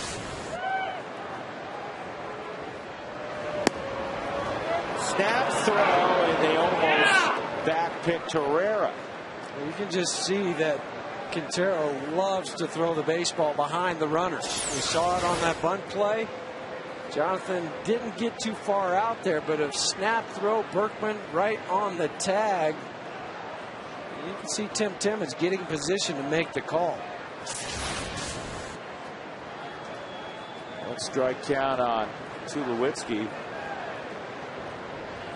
Tried to bunt with Feliz way back, and now it's a 2 strike count. Kind of trying to bunt there in that situation just tells me that he's not seeing the ball and picking the ball up real well off of Paulino with the 2 check swings called strikes to strike him out his first 2 times up. Good play, bad play for you. That bunt right there, bunt attempt. Well, I don't particularly like it because Troy's been swinging a pretty good bat lately. Yep. Maybe you're right. May have trouble picking it up. Kind of that dust. But Troy did that. Troy did that earlier this year against Clayton Kershaw out in LA. He dropped a bunt down third base because he said, I wasn't seeing the ball out of his hand very well. And sometimes when you do that, then it gets you back on track maybe for your next AB.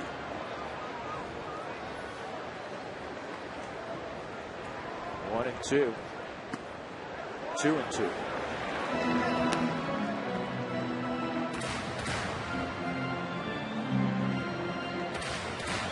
Brad Hop on deck. 2-1 Houston. Hits are even at 5. Rockies' last 9 ball games averaging just 3.3 runs an outing. And another strikeout of Tulowitzki. 90-mile-an-hour slider. Tough nights for Troy. And a perfect location, too. Exactly where Quintero wanted the baseball. Yeah, Troy, you could tell there wasn't a big swing. I mean, he was trying to make contact. He had a 2-strike approach, just didn't get the slider. No, we saw him the other day do the same thing where he just tried to flick the ball over to right field and ended up hitting a double, and that was in last night's ball game.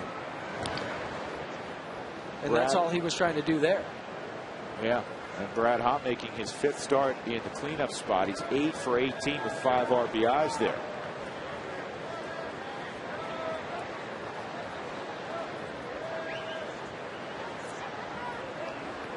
And Brad down the right field line. Long run for hard points. And now it kicks past him. Herrera gets the green light. He's going to score easily. Brad Hop has tied up the ball game.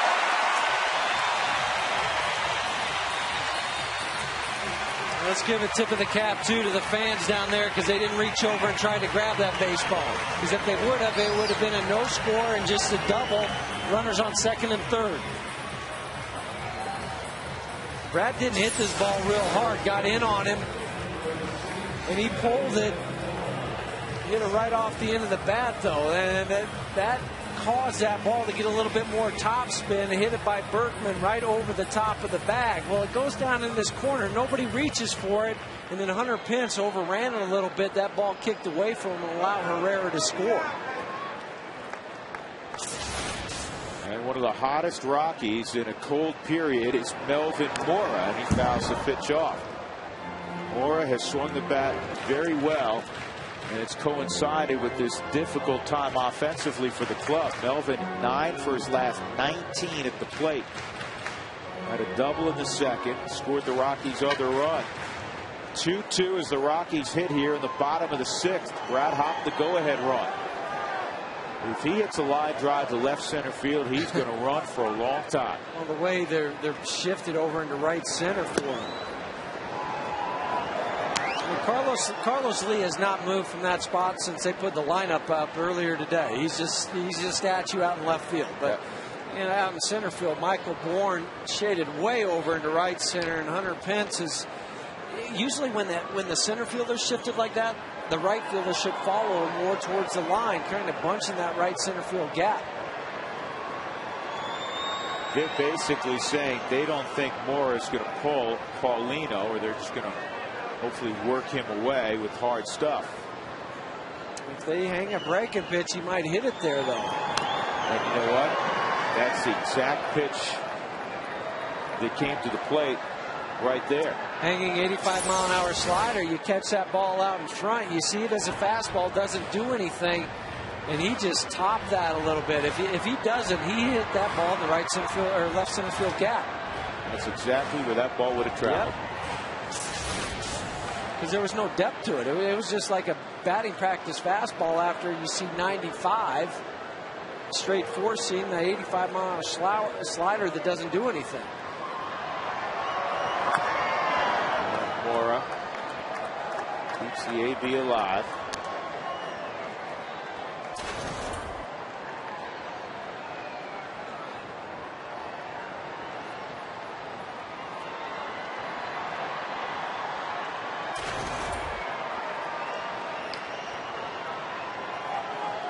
Brad Hop just doubled in Johnny Herrera, who had a one-out single. 4th straight game for Brad with 2 hits.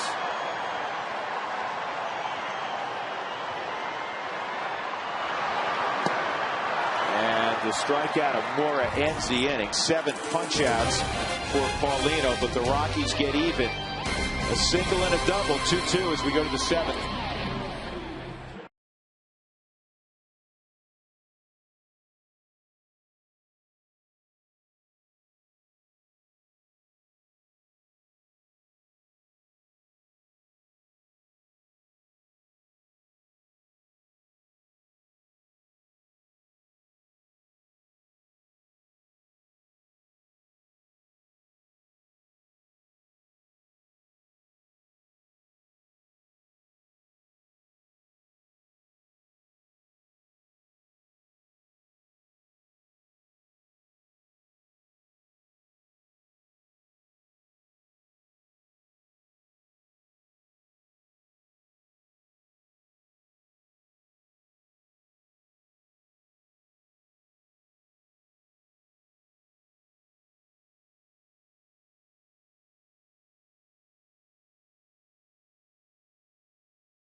Big and donate your car, you get a free tow and tax break, and you'll help change a kid's life. By Mini U Storage, free Rockies tickets with every new storage rental. By the Great Colorado Payback, reuniting you with your money. And by Chase, introducing the 1% mortgage cashback. Chase, what matters. We go to the top of the 7th inning. The Rockies 2, the Astros 2. Drew Goodman, Jeff Houston, Alana Rizzo. Brad Hopp tied up the ball game with a double down the first base line a few moments ago. Now Aaron Cook to Humberto Quintero. Breaks his back. Tulowitzki will throw him out. 1 pitch, 1 out. Bottom third of the lineup for Houston. And true to form, Aaron Cook has been very good here at home. All year he's been far better than sleeping at home than out on the road where he's had some struggles. But the one thing he's had success against the Houston Astros in his career, 4-1 with a 3.86 ERA. Tommy Manzella, ground ball to second, and a seeing eye base hit through the right side of the infield. That's a strike. An update from AAA going into the ball game tonight. Dexter Fowler hitting .424. Joe Biden will get loose. A couple more hits last night. Raised his average. He was hitting .400 going into last night's ball game. It's hard to raise your average when you're at .400. Yeah. And a ground ball to Herrera.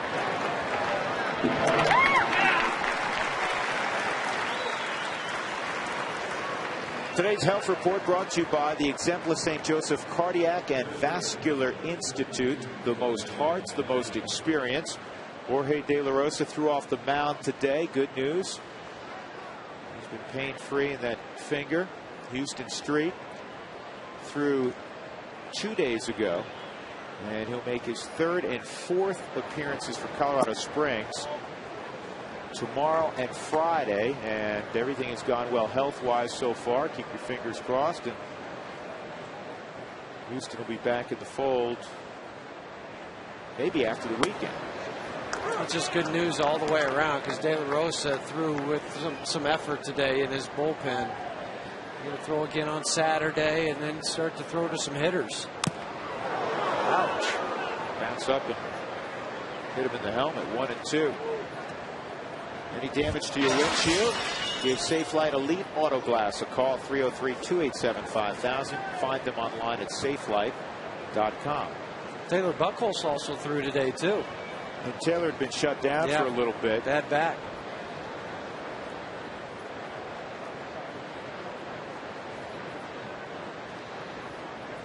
Back to Tommy John surgery. He's been out for about a year and a half.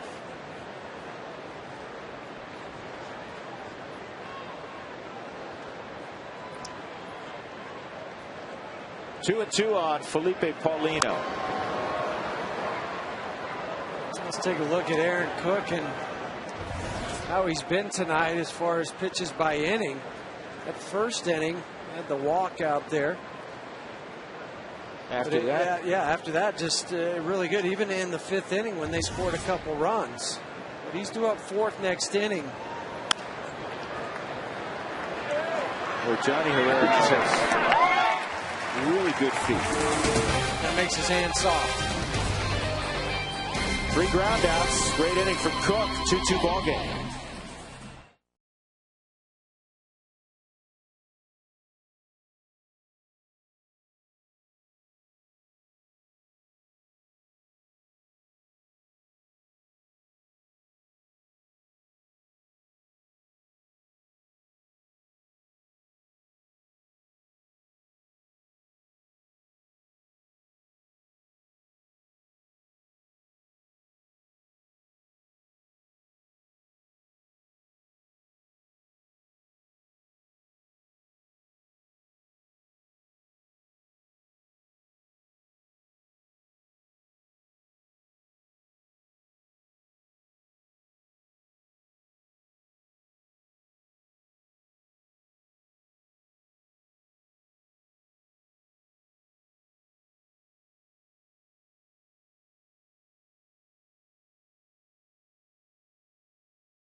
Cam. Well, we're sorry, Seth. We didn't make this decision to show this, but good throw by Humberto Quintero, and Seth gets picked off second base. That's a tough inning for the Rockies. 2 on with nobody out, and they didn't get anything. Quintero back live, almost hit his pitcher on his throw down to second off camera. Hey, if the Rocks score 7 runs in a game, go to Taco Bell the next day between 4 and 6 to get your Rockies tacos special only at Taco Bell. See that Paulino had to look back. The ball came out of Quintero's hand funny. Watch this. This is routine. I'm throwing down. Hey, wait a second. You don't like me? Pitching pretty well. That's my fingers. Yeah, let me shake the fingers around. Yeah, something wasn't right. Didn't feel good. Here's Seth Smith, 2 for 2 tonight, including an RBI single in the second.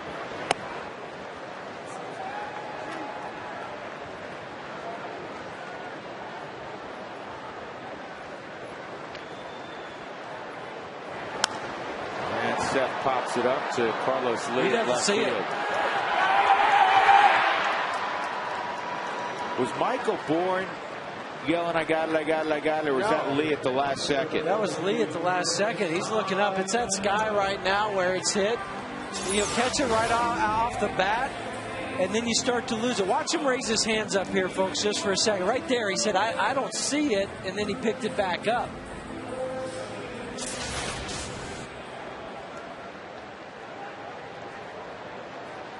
Chris Iannetta, ground ball to short and a walk.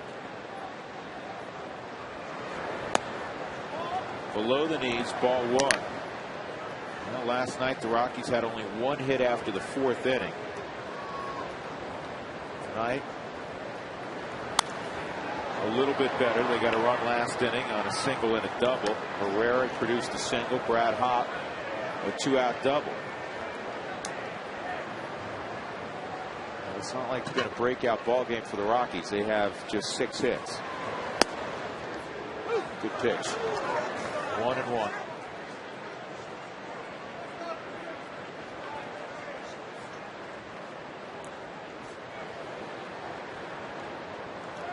Todd Helton in the background there, just in case it gets to Aaron Cook's spot. That's why we saw Joe Beimel up throwing earlier. And pulled to the hole. Manzella will get Iannetta. That's a tremendous play by Tommy Manzella. Taking a base hit from Chris Iannetta. This ball was hit hard. It's the old adage, if you dive for it because you never know what you might get. Manzella dives, gets up, one motion with the strong throw right on the money to Lance Berkman.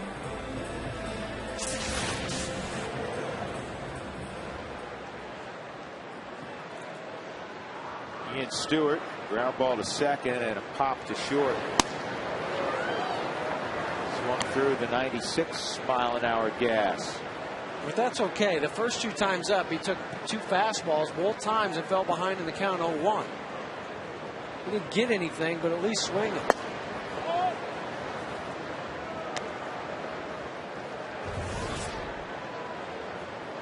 Pitch number 98 coming up for Paulino. The most he averages about 109 to start. But for a guy that's walked a lot of guys, basically 66% of his pitches tonight have been strikes, which is above major league average. He's usually right around 52, 53%. This is back up the middle and a diving stop, but no play for Kempinger. So a base hit for Stewart. Cook was in the on-deck circle, and Jim Tracy is going to call him back.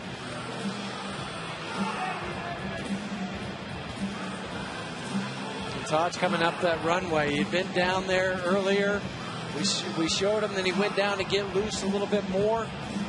Come back out to swing the bat.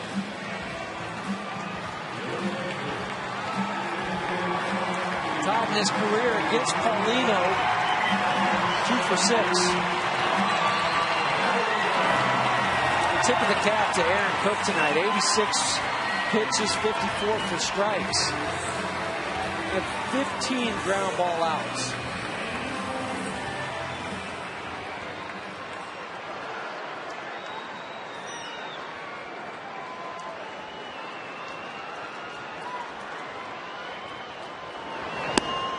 there for a strike on Todd.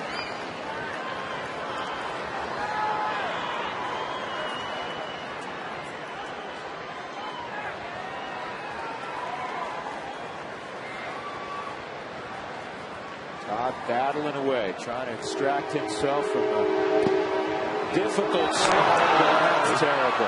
Oh, he got handed. Stewart somehow got his hand in, and Berkman cannot believe it. And Lance Berkman is normally very, very mild-mannered. He might get tossed. Well, the ball beat Stewart by 5 feet.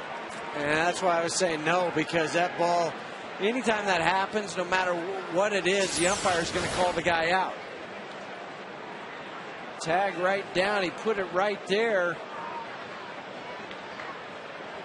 Oh, he saw the swim move, but his glove had been stopped. Oh, he already tagged him. He had already tagged him. He tagged him twice. That's not a good call by Tim Timmons. Not at all. Because watch his right hand go up. You got him there. Right there. And then the swim move and got him on the chest, too. That's a terrible call. And no wonder Lance Berkman was so hot.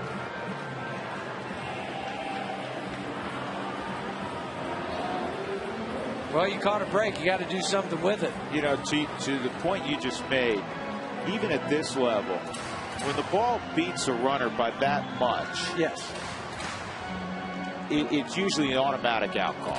Exactly, no matter what happens, because the ball, it got you so much. Ian Stewart gets off there. You saw the little extra hop when he went out there.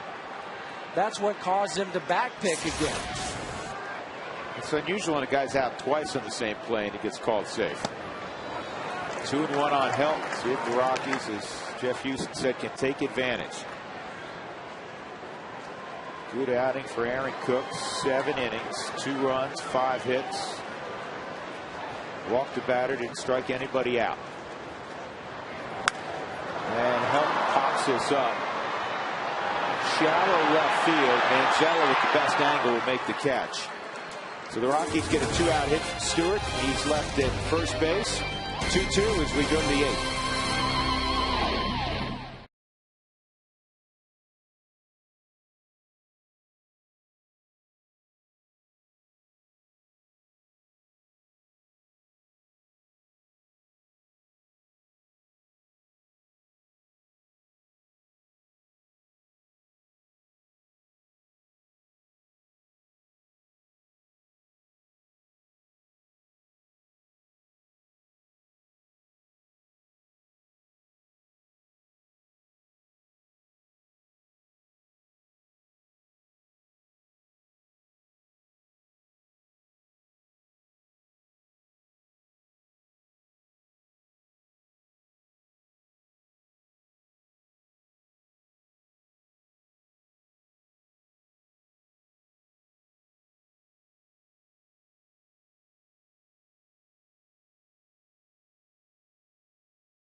Melvin Mora, who had doubled.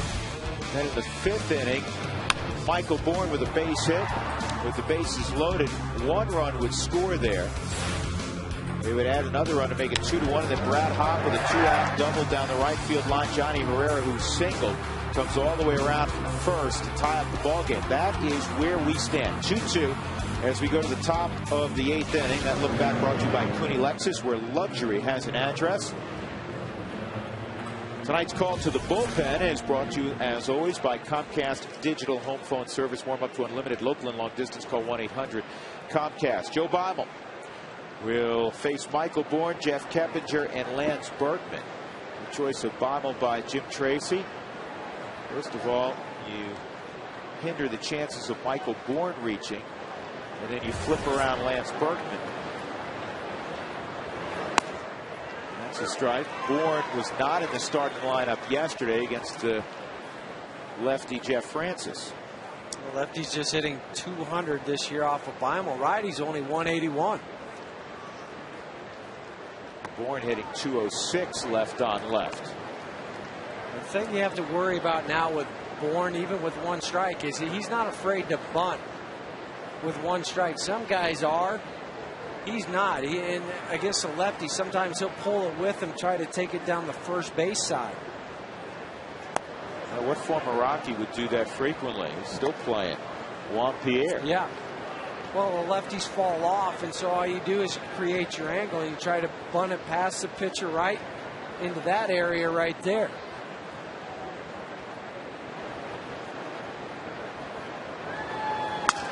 And a shattered bat, an easy play for Johnny Herrera.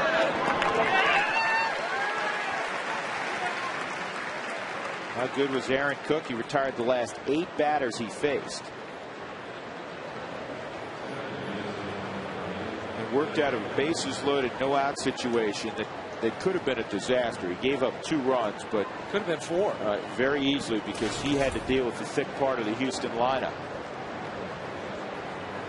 Jeff Keppinger's been kept quiet tonight. Got a 10-game hitting streak going, but he's 0 for 3.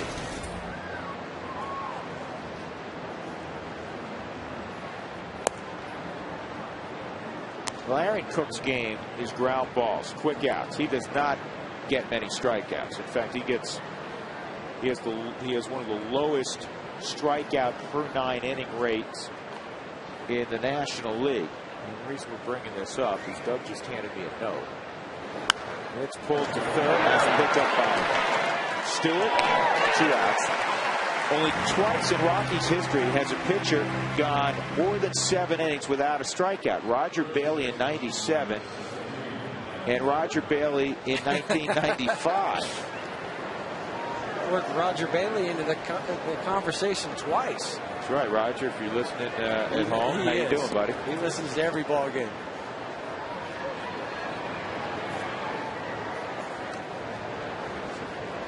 Aaron Cook, 7 innings tonight, didn't strike a batter out. No, but the key thing for Aaron Cook, really well. 15 ground ball outs, only 6 flyouts.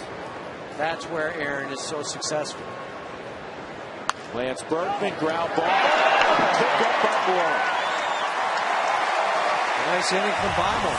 Great pickup from Melvin Mora, making his first career start at first base. We'll go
Well, another tight ball game at Coors Field. 2-2.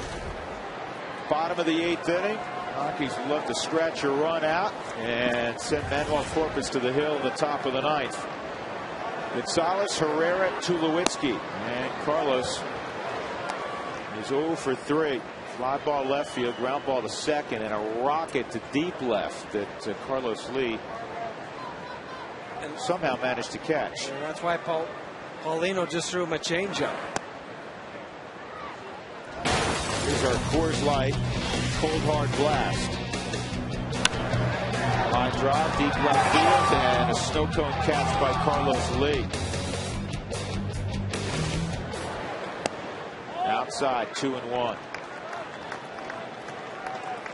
Brandon Lyon throwing in the Houston bullpen. Manuel Corpus, as you just saw, in the Rockies bullpen. Here's the 2-1. Change up again. Don't forget, all kids at the June 13th game will receive a King Soopers baseball cap. That's June 13th.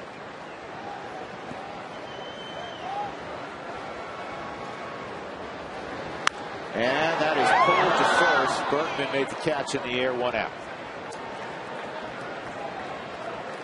A couple change-ups, a couple fastballs. That last one was a curveball. Just got out in front of it a little bit. Bergman catches it right at his shoe tops above the ground. Shows the umpire it didn't hit the ground, so he doesn't have to go to first. Johnny Herrera, 1 for 3. Hit the ball hard twice. Line shot to right field caught, and then a line shot for a base hit to right.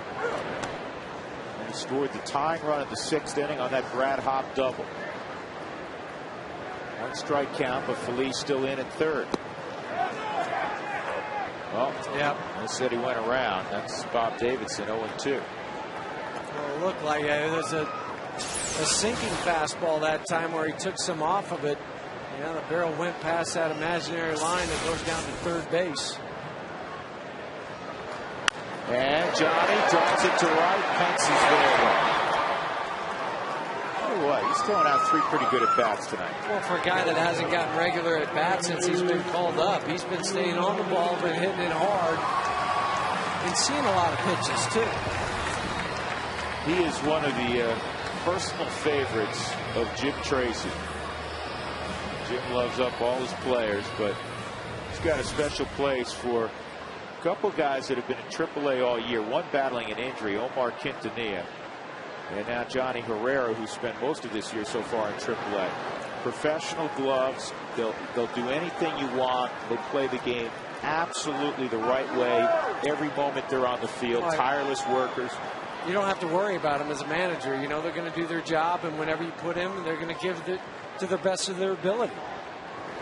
And Chulo drives one right center field. And it's going to roll to the right. Troy's got himself a double. Kind of ambushed Paulino. He said, I'm tired of working deep with you. Well, and the other thing, too, is I know they're going to pitch me away. Okay, so why not hit it that way? I'm not going to try to pull it to left field. I'm going to go ahead and take that fastball and hit it to right field. Or right center field. Well, this replay brought to you by the Colorado Lottery. There's that pitch that Jeff was describing. It was down and away, and Tulowitzki barreled. And they want no part of Brad Hopp back live. They're going to pass on Hopp, go right on right with Melvin Mora. Well, especially after what Brad was able to do in the 6th inning to tie this ball game up with 2 outs. Now you set up a force at any base, so it's a smart baseball move. But I like the matchup. You got a real pro coming up in Melvin Mora. Well, and the other thing I like in all of this, too, is it's going to be pitch number 116 for Paulino. I know you got Brandon Lyon warming up out there, and now as a manager, Brad Mills, is that who you're going to go to, or are you going to let this guy try to get this final out? But you know what? This kid's pitched a whale of a game, and I know his record not good. But I think you almost owe it to him to say, hey, it's your game. Well, and maybe it kind of sparks him a little bit to say, you know what, I still have the confidence in you to go out there and try to finish it. On the flip side, though, you got Melvin Moore, who can put a pretty good at bat against the guy. I know he struck out his last time, but he also doubled.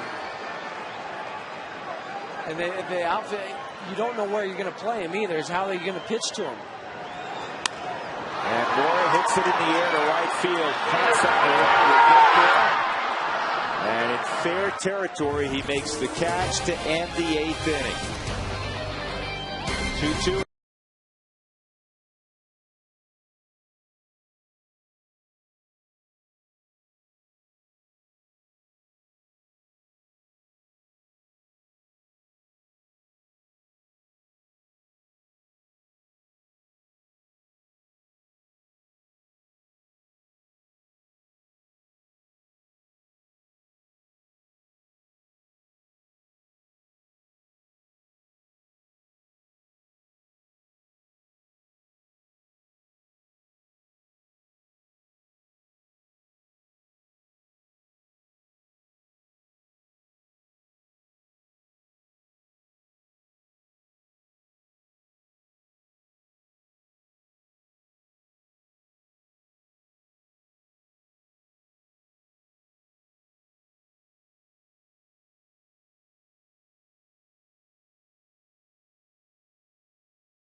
Hey, Mark. Yeah, Drew, when Tom's out here, I always get to say, hip hop Herrera, as in Jonathan and Brad getting the job done to tie this game up. And you're grounded. Aaron Cook, the ground ball outs, did his thing. We'll see if they can come up with a win. We'll be in the clubhouse after the game, too. Let's go back upstairs, guys. All right, Mark, thank you. Carlos Lee will lead it off, and the Rockies will have Manuel Corpus on the hill, trying to give themselves a chance in the bottom of the 9th. Lee has hit the ball 3 times in the air to Carlos Gonzalez in center. 0-1. Boy, nasty slider to come out, throw at the first pitch. Carlos Lee was guessing fastball all the way. Couldn't reach that. Lee in his career off of Corpus 0 for 4. Hard hit ball, dropped by Herrera.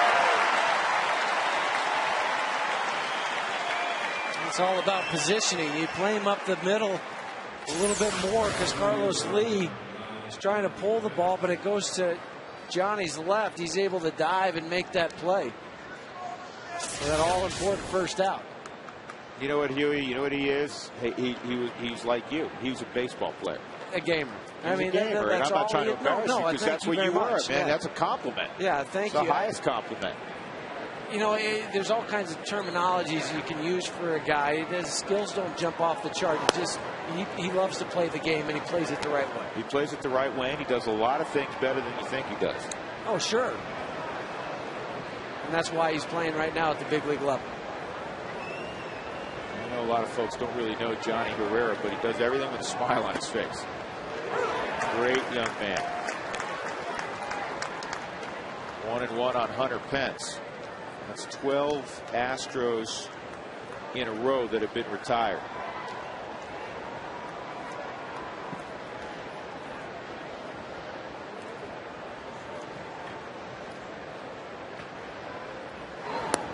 Nice slide, 1-2. Well, that one, before on Carlos Lee, he started that slider outside and worked it away. This time he threw it that hip side slider.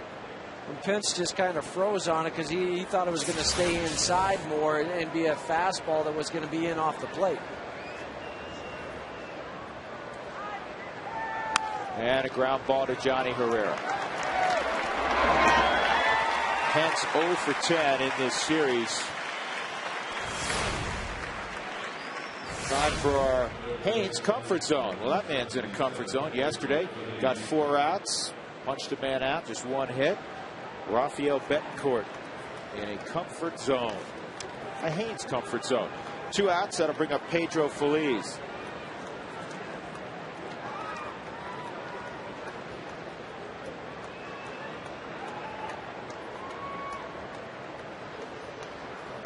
And that's in there for a strike.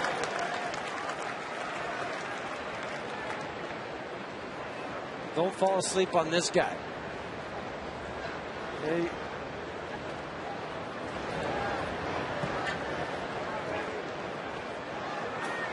The 0-1, and that's down the right field line. Smith trying to get there and prevent Feliz from going for 2. Well done, Seth Smith.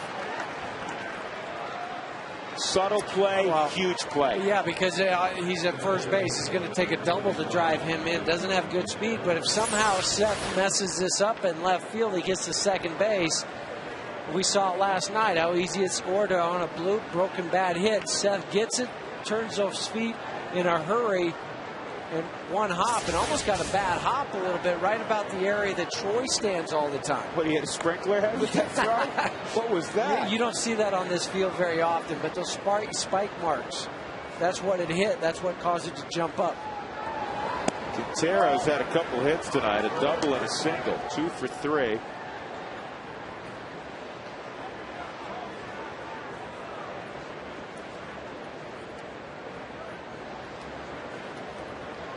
Rockies, the bottom of the 9th, will have Seth Smith, Chris Iannetta, Ian Stewart. That's a foul ball. And on the bench, you still have Jason Giambi, Spilly, Miguel Olivo, and Clint Barmas to hit. Hey, fans, don't forget, follow the Rockies on your phone with MLB.com at bat, featuring highlights and more. 1-1 on Quintero.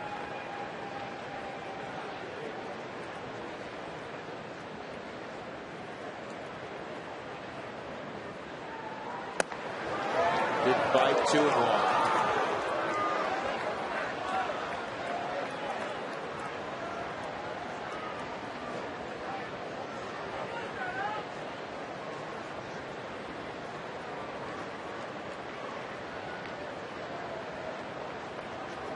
See if they follow it back up with another fastball away or go slider, since you tried to back him up a little. Caught the corner. Quintero didn't like it. 2-2. I think this was a good pitch, and yes, indeed it was, by the 4th strike zone. Caught the corner.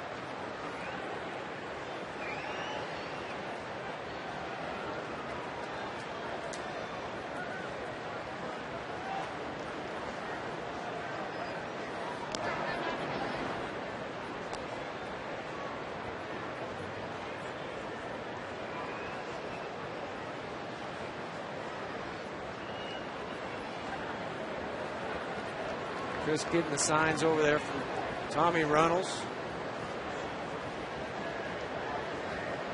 Little fastball away. Same pitch that he painted that corner with just a moment ago.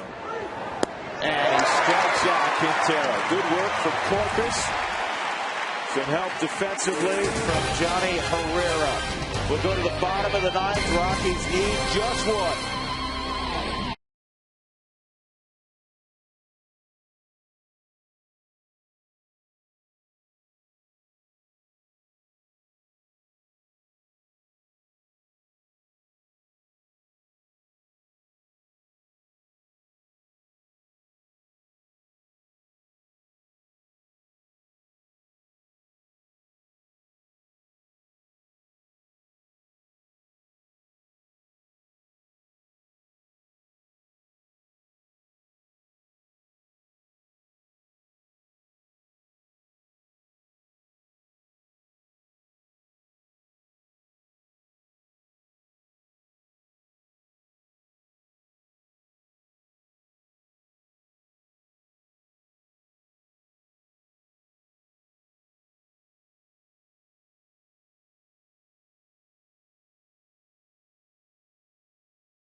And it's brought to you by Comcast Digital Home Phone Service. Warm up to unlimited local and long distance. Call 1-800-COMCAST. By Geico, 15 minutes can save you 15% or more on car insurance.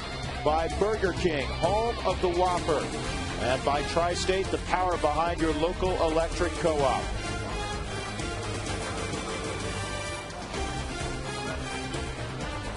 Take a look at tonight's Ecotech Institute game summary. Ecotech Institute in Denver, where you can make the world your workplace.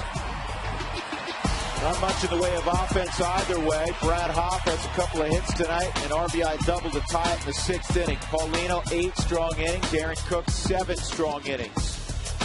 Third straight outing for Felipe Paulino that he goes 8 for Houston. Struck out 7, walked 2, one of those intentional. Here's Seth Smith against Brandon Lyon. The veteran reliever touches the outside corner. It's strike 1. Smith is 2 for 3 tonight. And Brandon's typically their 8th inning guy when they're at home. But here out on the road with the score tied, Brad Mills went to him. 2-strike count on Smith.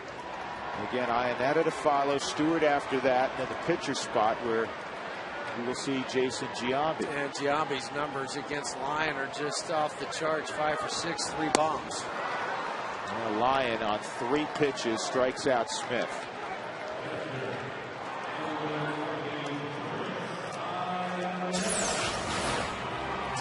Went away, and then just threw the slider. Just completely tied up Seth Smith. Real defensive swing got underneath his hands. Well, we saw Chris Ionetta hit a walk-off home run earlier this year. Be a great time for another one.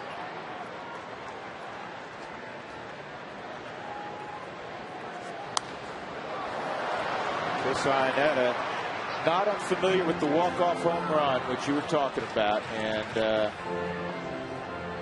he is as strong as anybody in the Rockies lineup if he runs into one. Well, yeah, and I mean, even going away, if they go a slider away, if he stays on it, he can hit it out to right center field, out into the bullpen. That's a good pitch by Lyon, 0-2. Well, now you have to go into battle mode. By that, you spread out your feet a little bit more and just cut down on your swing. A slider again to try to throw it outside the zone. That was way out. Rockies tonight struck out 7 times against Paulino, and then once here in the 9th inning. Came into the game middle of the pack in terms of strikeouts in the National League. Arizona has struck out, not surprisingly, more than any other team. Mark Reynolds, Chris Young, there's some big swing guys. Justin Upton leading everybody in the National League. 2-2.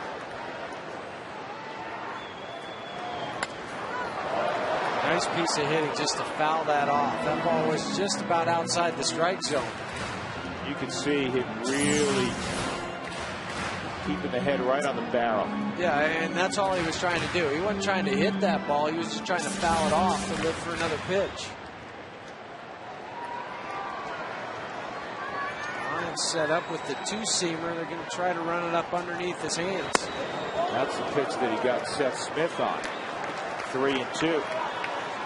If Chris gets on it, too, more than likely you're going to see a pinch runner. Maybe Ryan Spilborn, since Aaron Cook you would think would be the logical choice, but he's already pitched tonight.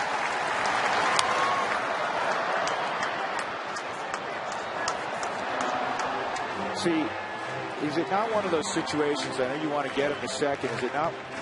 How do you play it? Do you wait till you get him to second, or you play with the double, and you know, because you have 2 power bats, extra base hit bats, you got to do it right away? I think you got to do it right away. Giambi, he's got the cap on, ready to go. 3-2 again on Ionetta.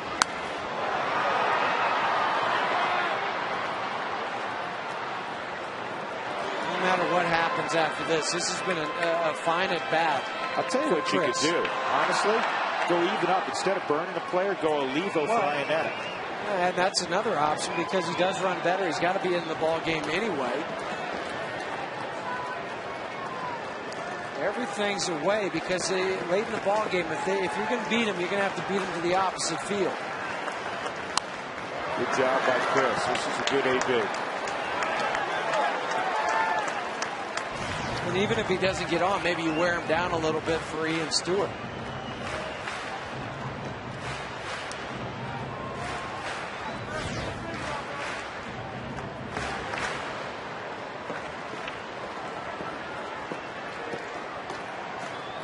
Goes to the 10th. Franklin Morales up. And a ground ball up the middle. Get on through. Yeah. Ayanetta in a 10th pitch at bat wins the battle. And a winning run at first base. See how Jim Tracy plays this. She's got Ian Stewart coming up. And for now, it's going to be Ayanetta running for himself. He just kept battling and battling and battling, and finally he was able to put one in play where there nobody was. Think back to his last AB when Manzella dove for a ball and threw him out by his step. Chris could easily have a couple hits tonight.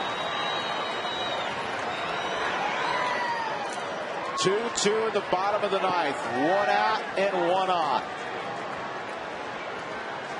Stewart a base hit his last time up. He's 1 for 3.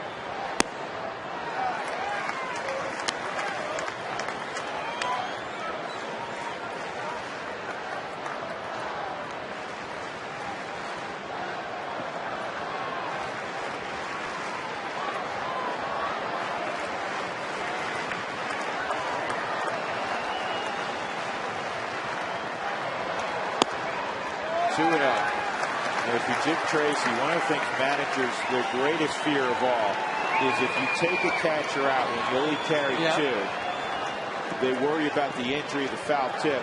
But, you know, what if you have run of the base and he pulls a hamstring? Well, and the other thing Jim Tracy always says, what does he say? I'm going to try to win this ball game in 9 innings. Yep. Okay, so I can't necessarily sit and wait and hope. And Stewart hits a slow ground ball, and Berkman will get just 1 at first base. So the winning run is at second, and here comes Giambi. And as Jeff Houston described, his numbers are ridiculous against Brandon Lyon to even pitch to him. Well, I wouldn't, because I just look at those numbers and the success that he has. I would go ahead and put him on. I know I'm going to pitch to Carlos Gonzalez, who's a good hitter in his own right, the team leader in RBIs. But at the same time, I'm not going to let this guy beat me. And I was also set up the force play. Set up more options defensively. That's what they'll do. They'll put on Giambi, and that makes sense. They'll come down to a matchup with Brandon Lyon and Carlos Gonzalez. Carlos has only faced him one other time and did not get a hit. So not much of a history there. But I wouldn't bet against that young man. 0 for 4 tonight, the way he swings the bat. He's due. Yeah, supremely confident and a guy that has a slow heartbeat. Right now, it's just another day at the ballpark. Everybody else is clapping and getting excited, but as you mentioned, Drew, really nothing phases this young man.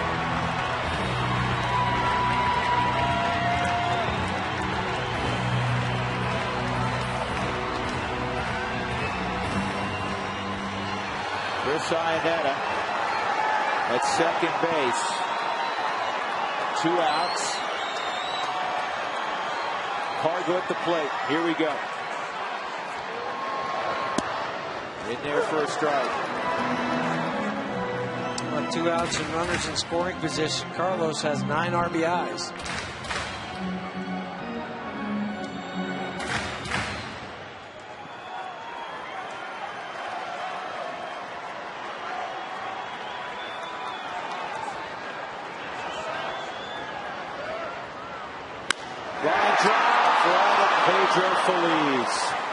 That would have won the game if it's 3 feet to the left. Instead, we'll go extra innings. 2-2.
Wild side.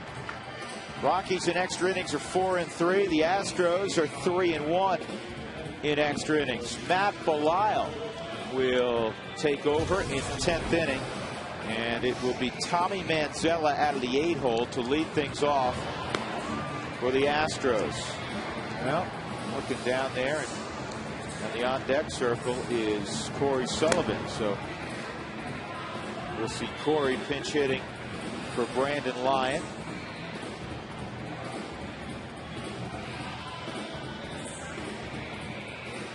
The 27th ball game now for Matt Belisle. Was in last night's game and got the loss, but it really didn't pitch that bad. I know he gave up 2 runs, but a couple of the hits, he did have that balk that hurt him. He took full onus after the game last night, said that game was on me, but part of that game was on the offense last night. Manzella, strike 1.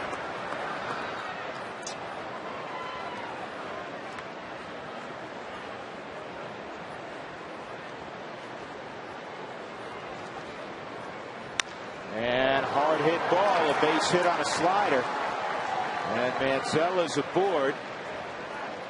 Corey Sullivan, who bunts very well, is coming up.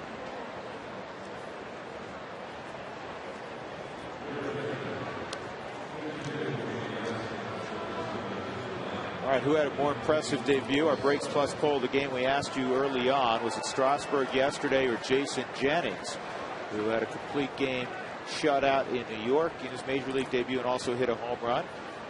And most of you partial to JJ's great outing at Shea Stadium. Sullivan lays down the bunt. It's perfect. And Mora goes to Herrera, 1 out, and the go-ahead run at second base for Michael Bourne. And we might see Franklin Morales now, who's been warming up out in the bullpen for the Rockies. With Bourne coming up, we talked about flipping Lance Berkman over to the right side.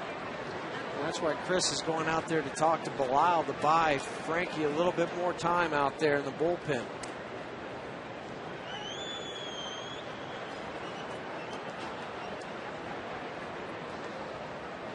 Let's see how Jim Tracy plays this.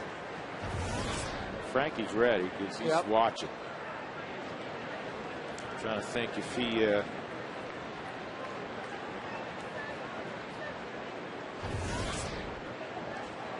right now he's not making a move.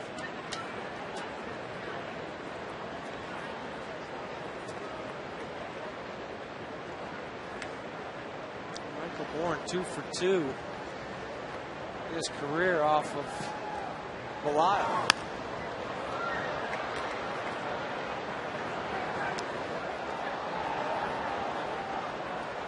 Belial has been outstanding.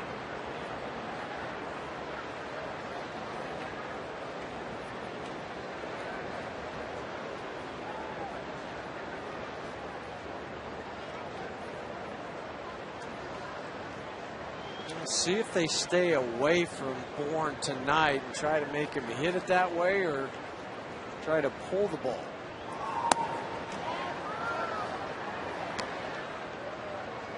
It was part of that problem in last night's ball game when he had the base hit off of Belial when they tried to run that fastball in on his hands. He was able to turn it and hit that ball into right field.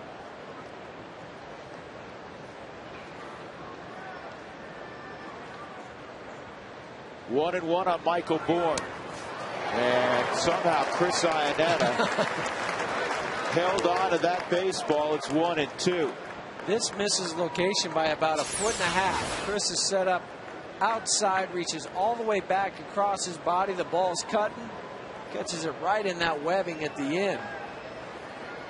This is a long way to reach at 91 miles an hour when you're not expecting it to move over there and be over there.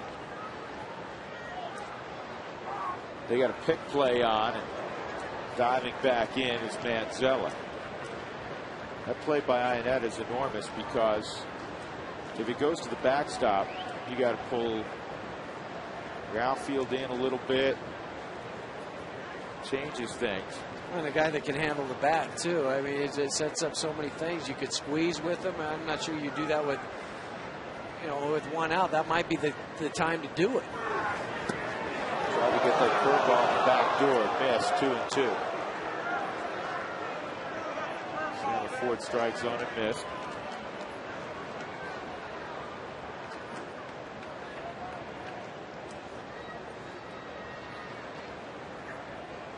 Seth Smith is very shallow and left.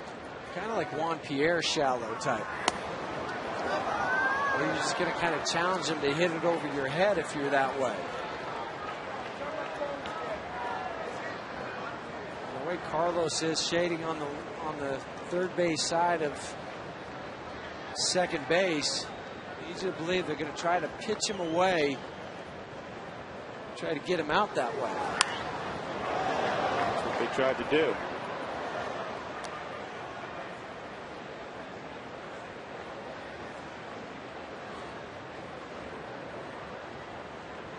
Who Wants Tacos? Fans, if you'd like to receive text message alerts when the Rockies score 7 or more, for the Rockies taco special, text the keyword taco to 95323.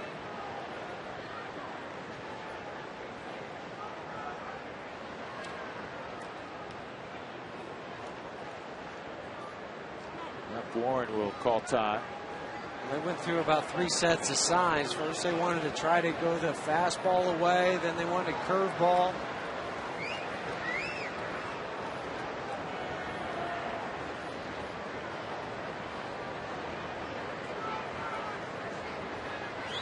And a line drive to left. Smith gets it on a hop. Manzella ran through the stop sign. And the throw is a little too tall for Stewart. Or they may have had a play on Manzella. He had to slam on the brakes. That's why we pointed out that Smith was very shallow for that exact reason, that Bourne wasn't really going to hit it over his head in that direction. No, and Smith comes up and throws the ball hard. I'd like to see Ian Stewart deeper, though. I mean, he was too close to the bag at third base. If you can get deeper on that play, you're able to get it and cut it off and maybe then make the throw and get the guy at third base. So now you have great speed at first, a first and third situation with 1 out, and a guy who handles the bat better than anybody else in your lineup in Keppinger. It's not what you want, and that's what they're talking about right now out at the mound with Apodaca. He's saying, okay, if Bourne takes off, go ahead and let him go. I mean, you're going to try to throw him out if you can, but make sure your focus is on the guy at the plate. Because it goes back to your point that you were mentioning, Drew, that this guy can handle the bat. He can hit the ball to right field. He can pull the ball. He can bunt. He doesn't strike out.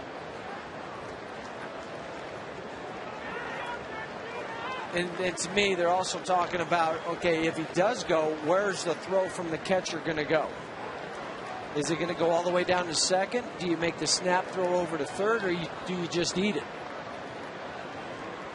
Bourne leads the National League with 19 stolen bases at first. Keppinger is 0 for 4, has a 10-game hitting streak coming in which he's hit .385. And the first pitch in there for a strike. That was a slide step. He was quick to the plate. But even at that, Michael Bourne has the speed that he could still steal second base.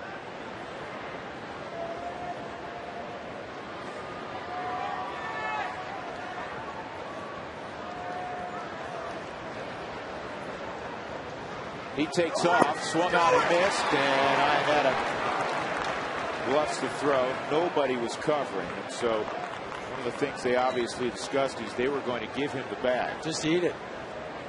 But now you go ahead and you have to play the infield in. That was a protection swing by Keppinger, who doesn't swing and miss much. All right, he did on that time. He intentionally missed so to make sure that it keeps the catcher back, that he can't jump out there and get it and even attempt to throw down to second base.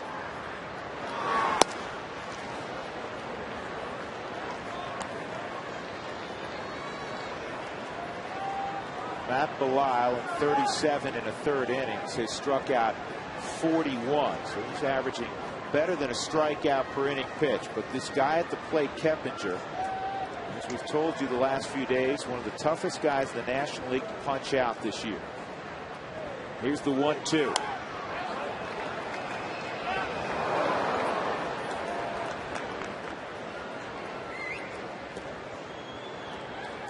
Now would be a good time for that 11th strikeout. Keppinger, second hardest to fan in the National League to David Eckstein of the Padres. Well, very similar. They crouch. They don't do much movement with their hands or their feet, just to try to put the bat on the ball. Well, he didn't offer at the pitch, and Alfonso Marquez rings him up. That is huge. 2 outs here in the 10th. This ball just barely caught the zone. Backup slider, not where Matt Belisle wanted it. Well received from Chris Iannetta. Notice how he held it so Marquez could see it into the zone.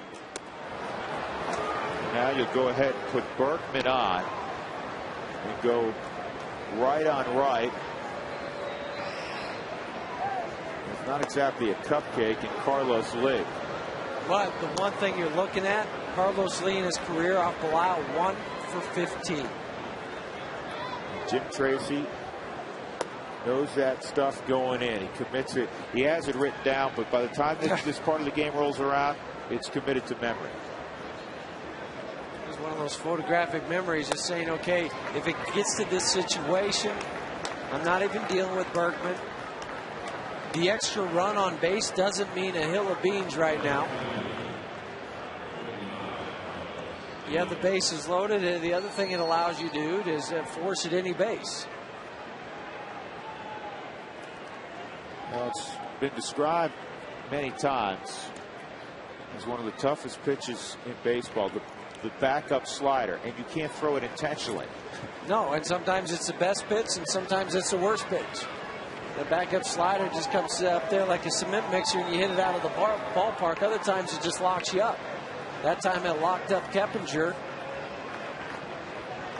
and he was out for his 11th strikeout of the season. Carlos Lee, the hitting star yesterday with 3 knocks. Tonight he's 0 for 4. Bases loaded, 2 outs, top of 10, tied at 2. And it's crushed. And that is a grand slam.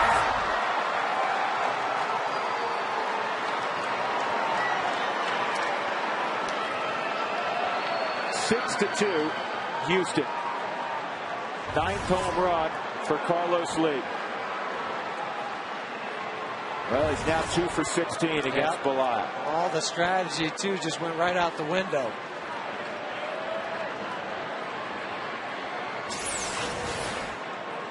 If you're going inside, you better get it in there. That's just a four-seam fastball, and he did not miss it at all. Pulled his hands in a little bit, hit the sweet spot. As soon as he hit it, you knew it was gone. Well, that's pretty typical of Carlos Lee. When he hits him far.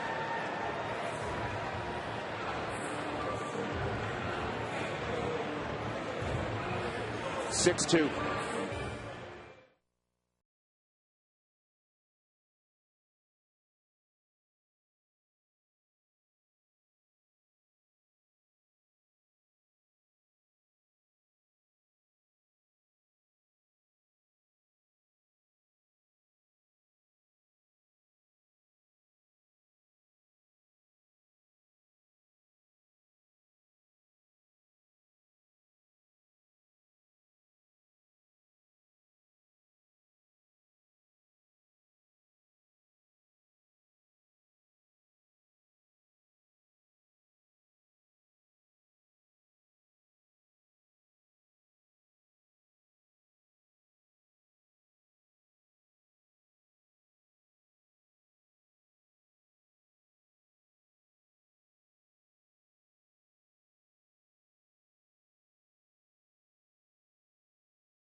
The Rockies can't score of late, and Carlos Lee just burned Matt Bilal with a grand slam here in the 10th inning. A 2-out grand slam. That pitch was center cut, but you throw it on the inner half to a big strong guy, you're flirting with danger, aren't you? Well, yeah, especially if you miss your location. That's why you see so many times late in the ballgame, we talk about it. If they're going to beat you, make them beat you going away. Pitch away from his strength. Carlos Lee's strength is on the inside part of the plate.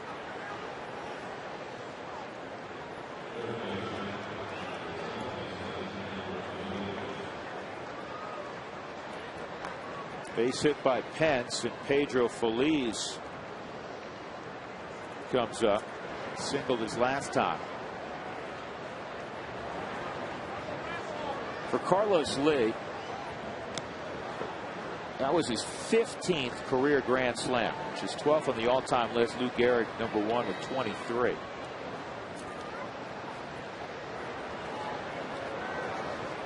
His first Astro grand slam this year.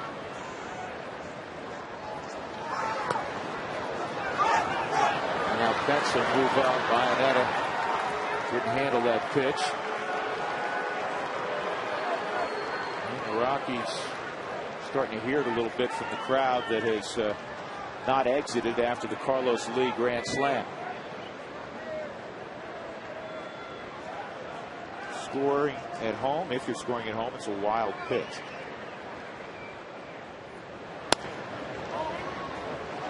Two and 0.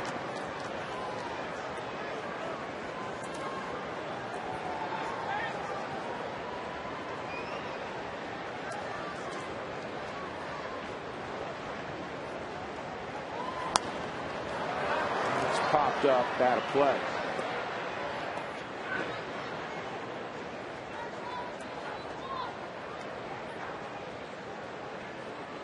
You just feel all the energy just absolutely just leave out of this park. People got up and left, and right now you can almost hear a pin drop here. 2-1 count on Feliz, and a ground ball to third. Carlos Lee with a grand slam with 2 outs in the 10th inning, and the Astros have a 6-2 lead.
Field for the hitting start tonight, Carlos Lee.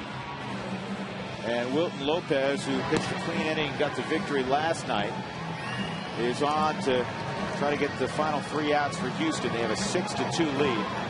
It'll be Johnny Herrera, Troy Tulowitzki, and Brad Hawk. Lopez, fastball, slider, changeup pitcher. Just in case, you got some other guys stirring around out in the bullpen, getting loose for the Astros.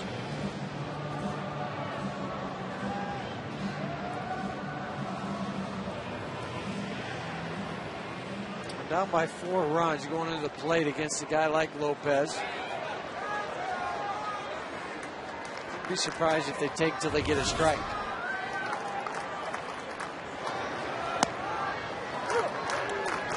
Oh, 1 on Johnny Herrera.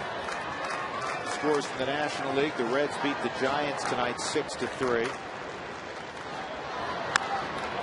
Herrera hits a pop fly to Sullivan. That'll be the first out. The Cubs beat Milwaukee 9-4. Cubs haven't hit many home runs of late. They hit 5 tonight. Derek Lee hit a home run. Marlon Byrd a couple. Giovanni Soto hit a couple. A couple of rainouts. The Phils and Marlins rained out in Philadelphia. The Mets at Citi Field rained out against the Padres.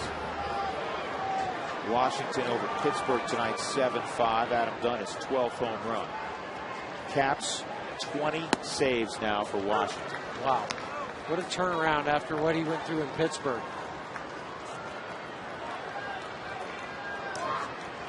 Tulowitzki a double his last time up. He struck out 3 times against Felipe Paulino. First time that has occurred in a game this year for Tulowitzki. Last time was August of last year.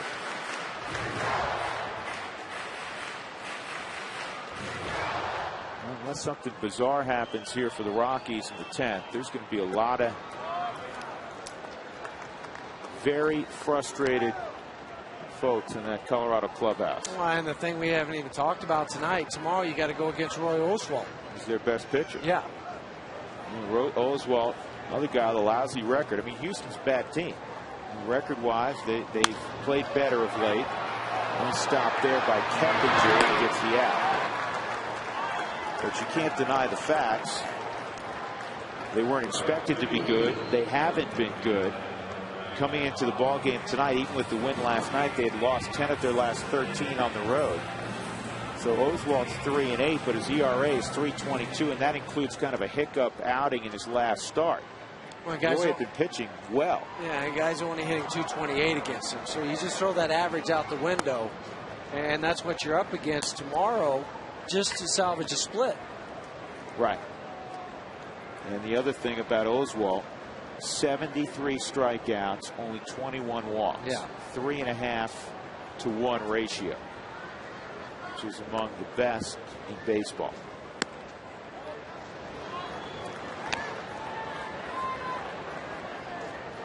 The Rockies looking for that spark to get the offense going. Just that one big hit, just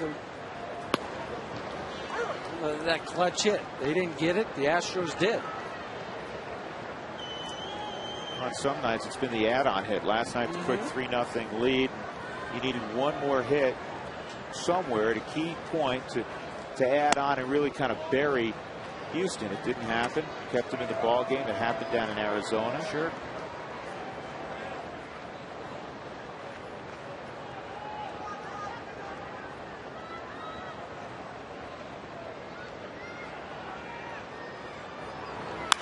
And a base hit for Hawk. 3 hits tonight for Brad. For Hawk, he has 9 hits in his last 4 ball games. There's some good news offensively. You start to get him hot out of hitting out of that 4-hole. Hopefully, carry on to some other guys.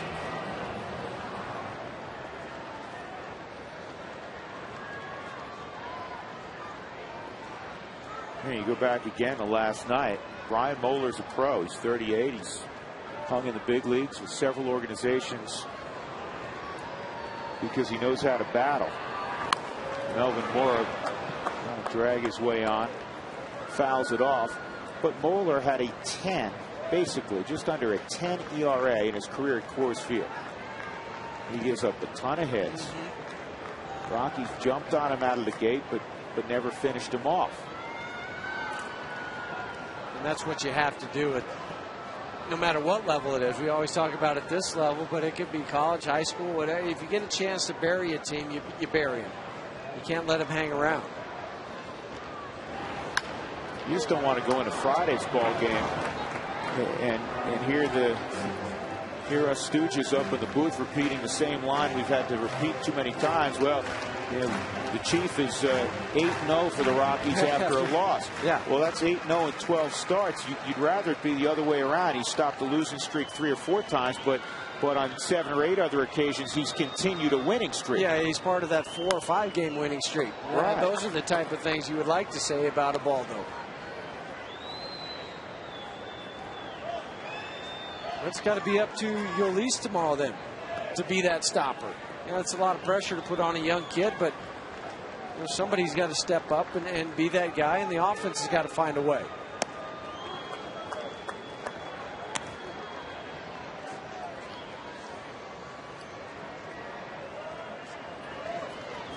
One and 2 on Mora.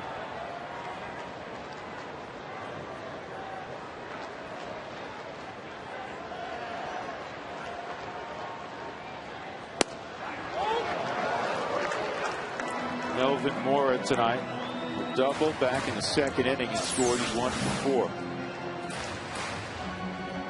Just off the strike zone now. It's 3-2, or excuse me, 2-2.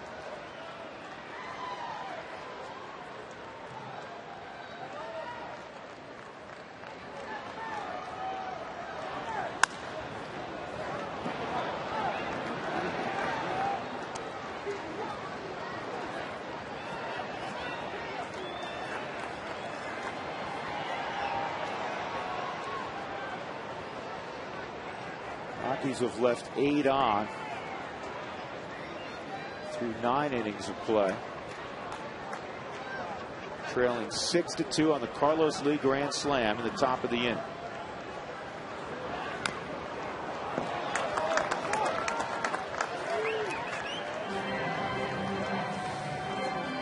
Melvin's still up there battling.